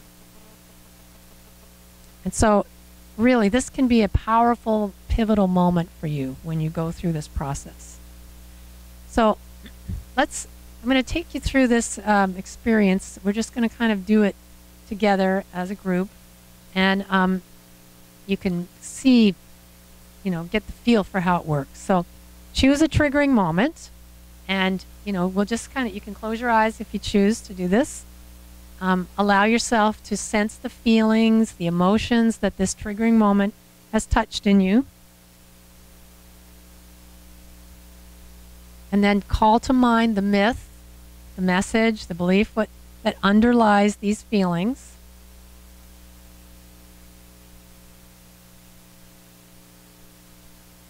And now feel compassion for yourself as you notice what's coming up for healing. Just imagine that little boy or little girl just being surrounded and enfolded in loving compassion.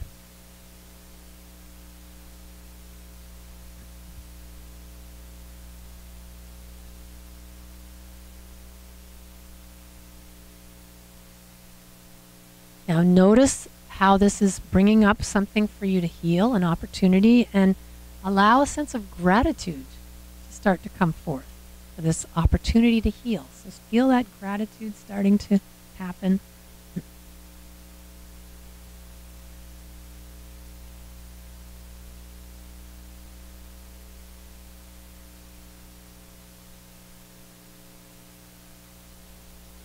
Now, as you're feeling that appreciation and gratitude, ask your heart to reveal to you from your past when this pattern may have been put in place, and see it happening.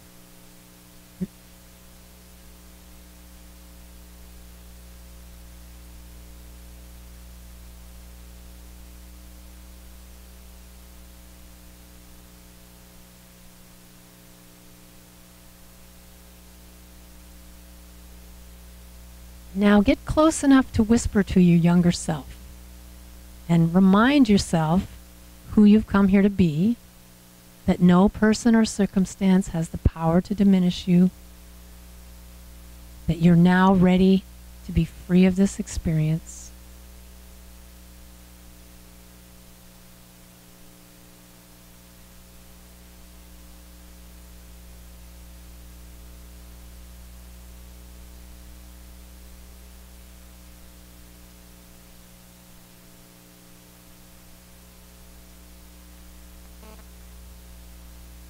Imagine this experience as a particle of reality that's floating in front of you. It's only one possibility, of the infinite possibilities that exist, and see the wave of infinite possibilities rise up behind the particle and place that particle back into the wave from which it came. As you do this release, exhale deeply. Let go. And take a deep breath and select a new particle reality that will serve you better. It is life affirming. And allow this reality to play out in your mind's eye.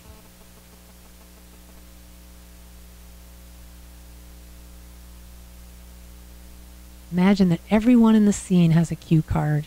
Everyone's on their card. It's a loving and connected reality. See what unfolds.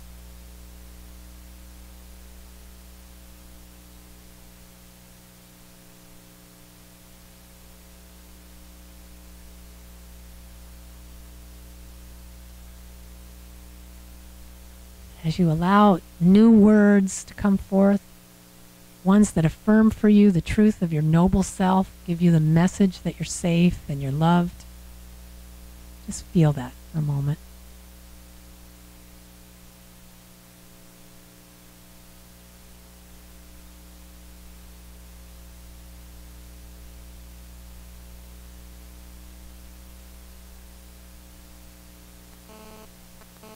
And as you bring this scene to a close, see yourself as grateful, content, confident, free from this pattern. You are loved and you are safe. You are loved and you are safe.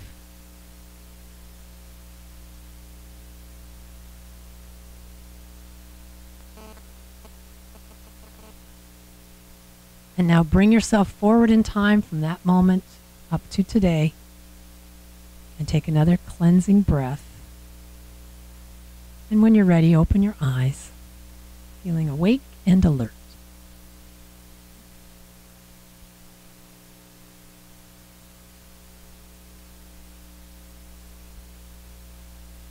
What was your experience of that? Joy. Anyone else? Safe. Safe. Release. Freedom of choice. Wonderful. So that is the process for the phase 3. So an easy way for us to remember the 4 main steps in mastering a triggering moment is with the word SNAP.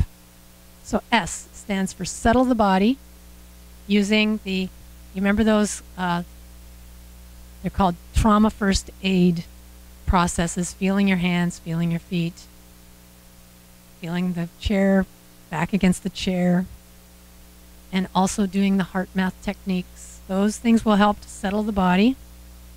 Then N stands for naming. We name the feelings, we name the shadow qualities. A is appreciate the trigger, appreciate the gift, and we want to feel compassion, feel appreciation. And P, practice being the change.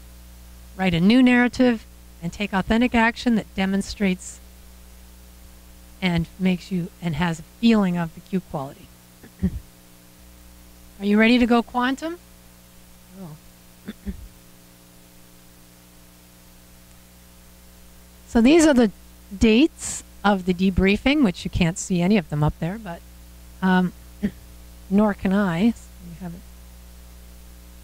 March 18th, March 25th, and April 1st at 7 o'clock Central Time.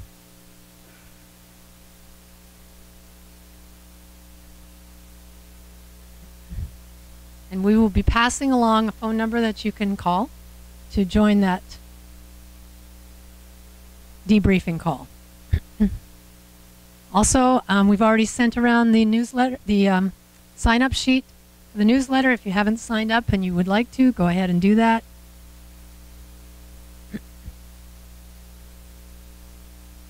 This is for the debriefing of this group And the others are for the Q coach training. Yes, they are different. Yes. You can also listen. It'll be recorded. If you're unable to be live on the call, you can get a copy of the recording and listen in later on. Yes, but it's helpful. It's helpful to hear debriefing to help you to go through it yourself. An hour and a half, 7 till 8:30 Central Time. And on that, you'll be debriefed. Usually we'll do 2 worksheets, and then we'll set you up for the next phase. So debrief 2 phase 1 worksheets, and then, okay, here's what phase 2 is, and you'll be ready to start. And if you have any other questions, or you're interested in becoming a Q coach, or you're just interested in the Q Effect, you can go to theqeffect.com and check us out. We're there.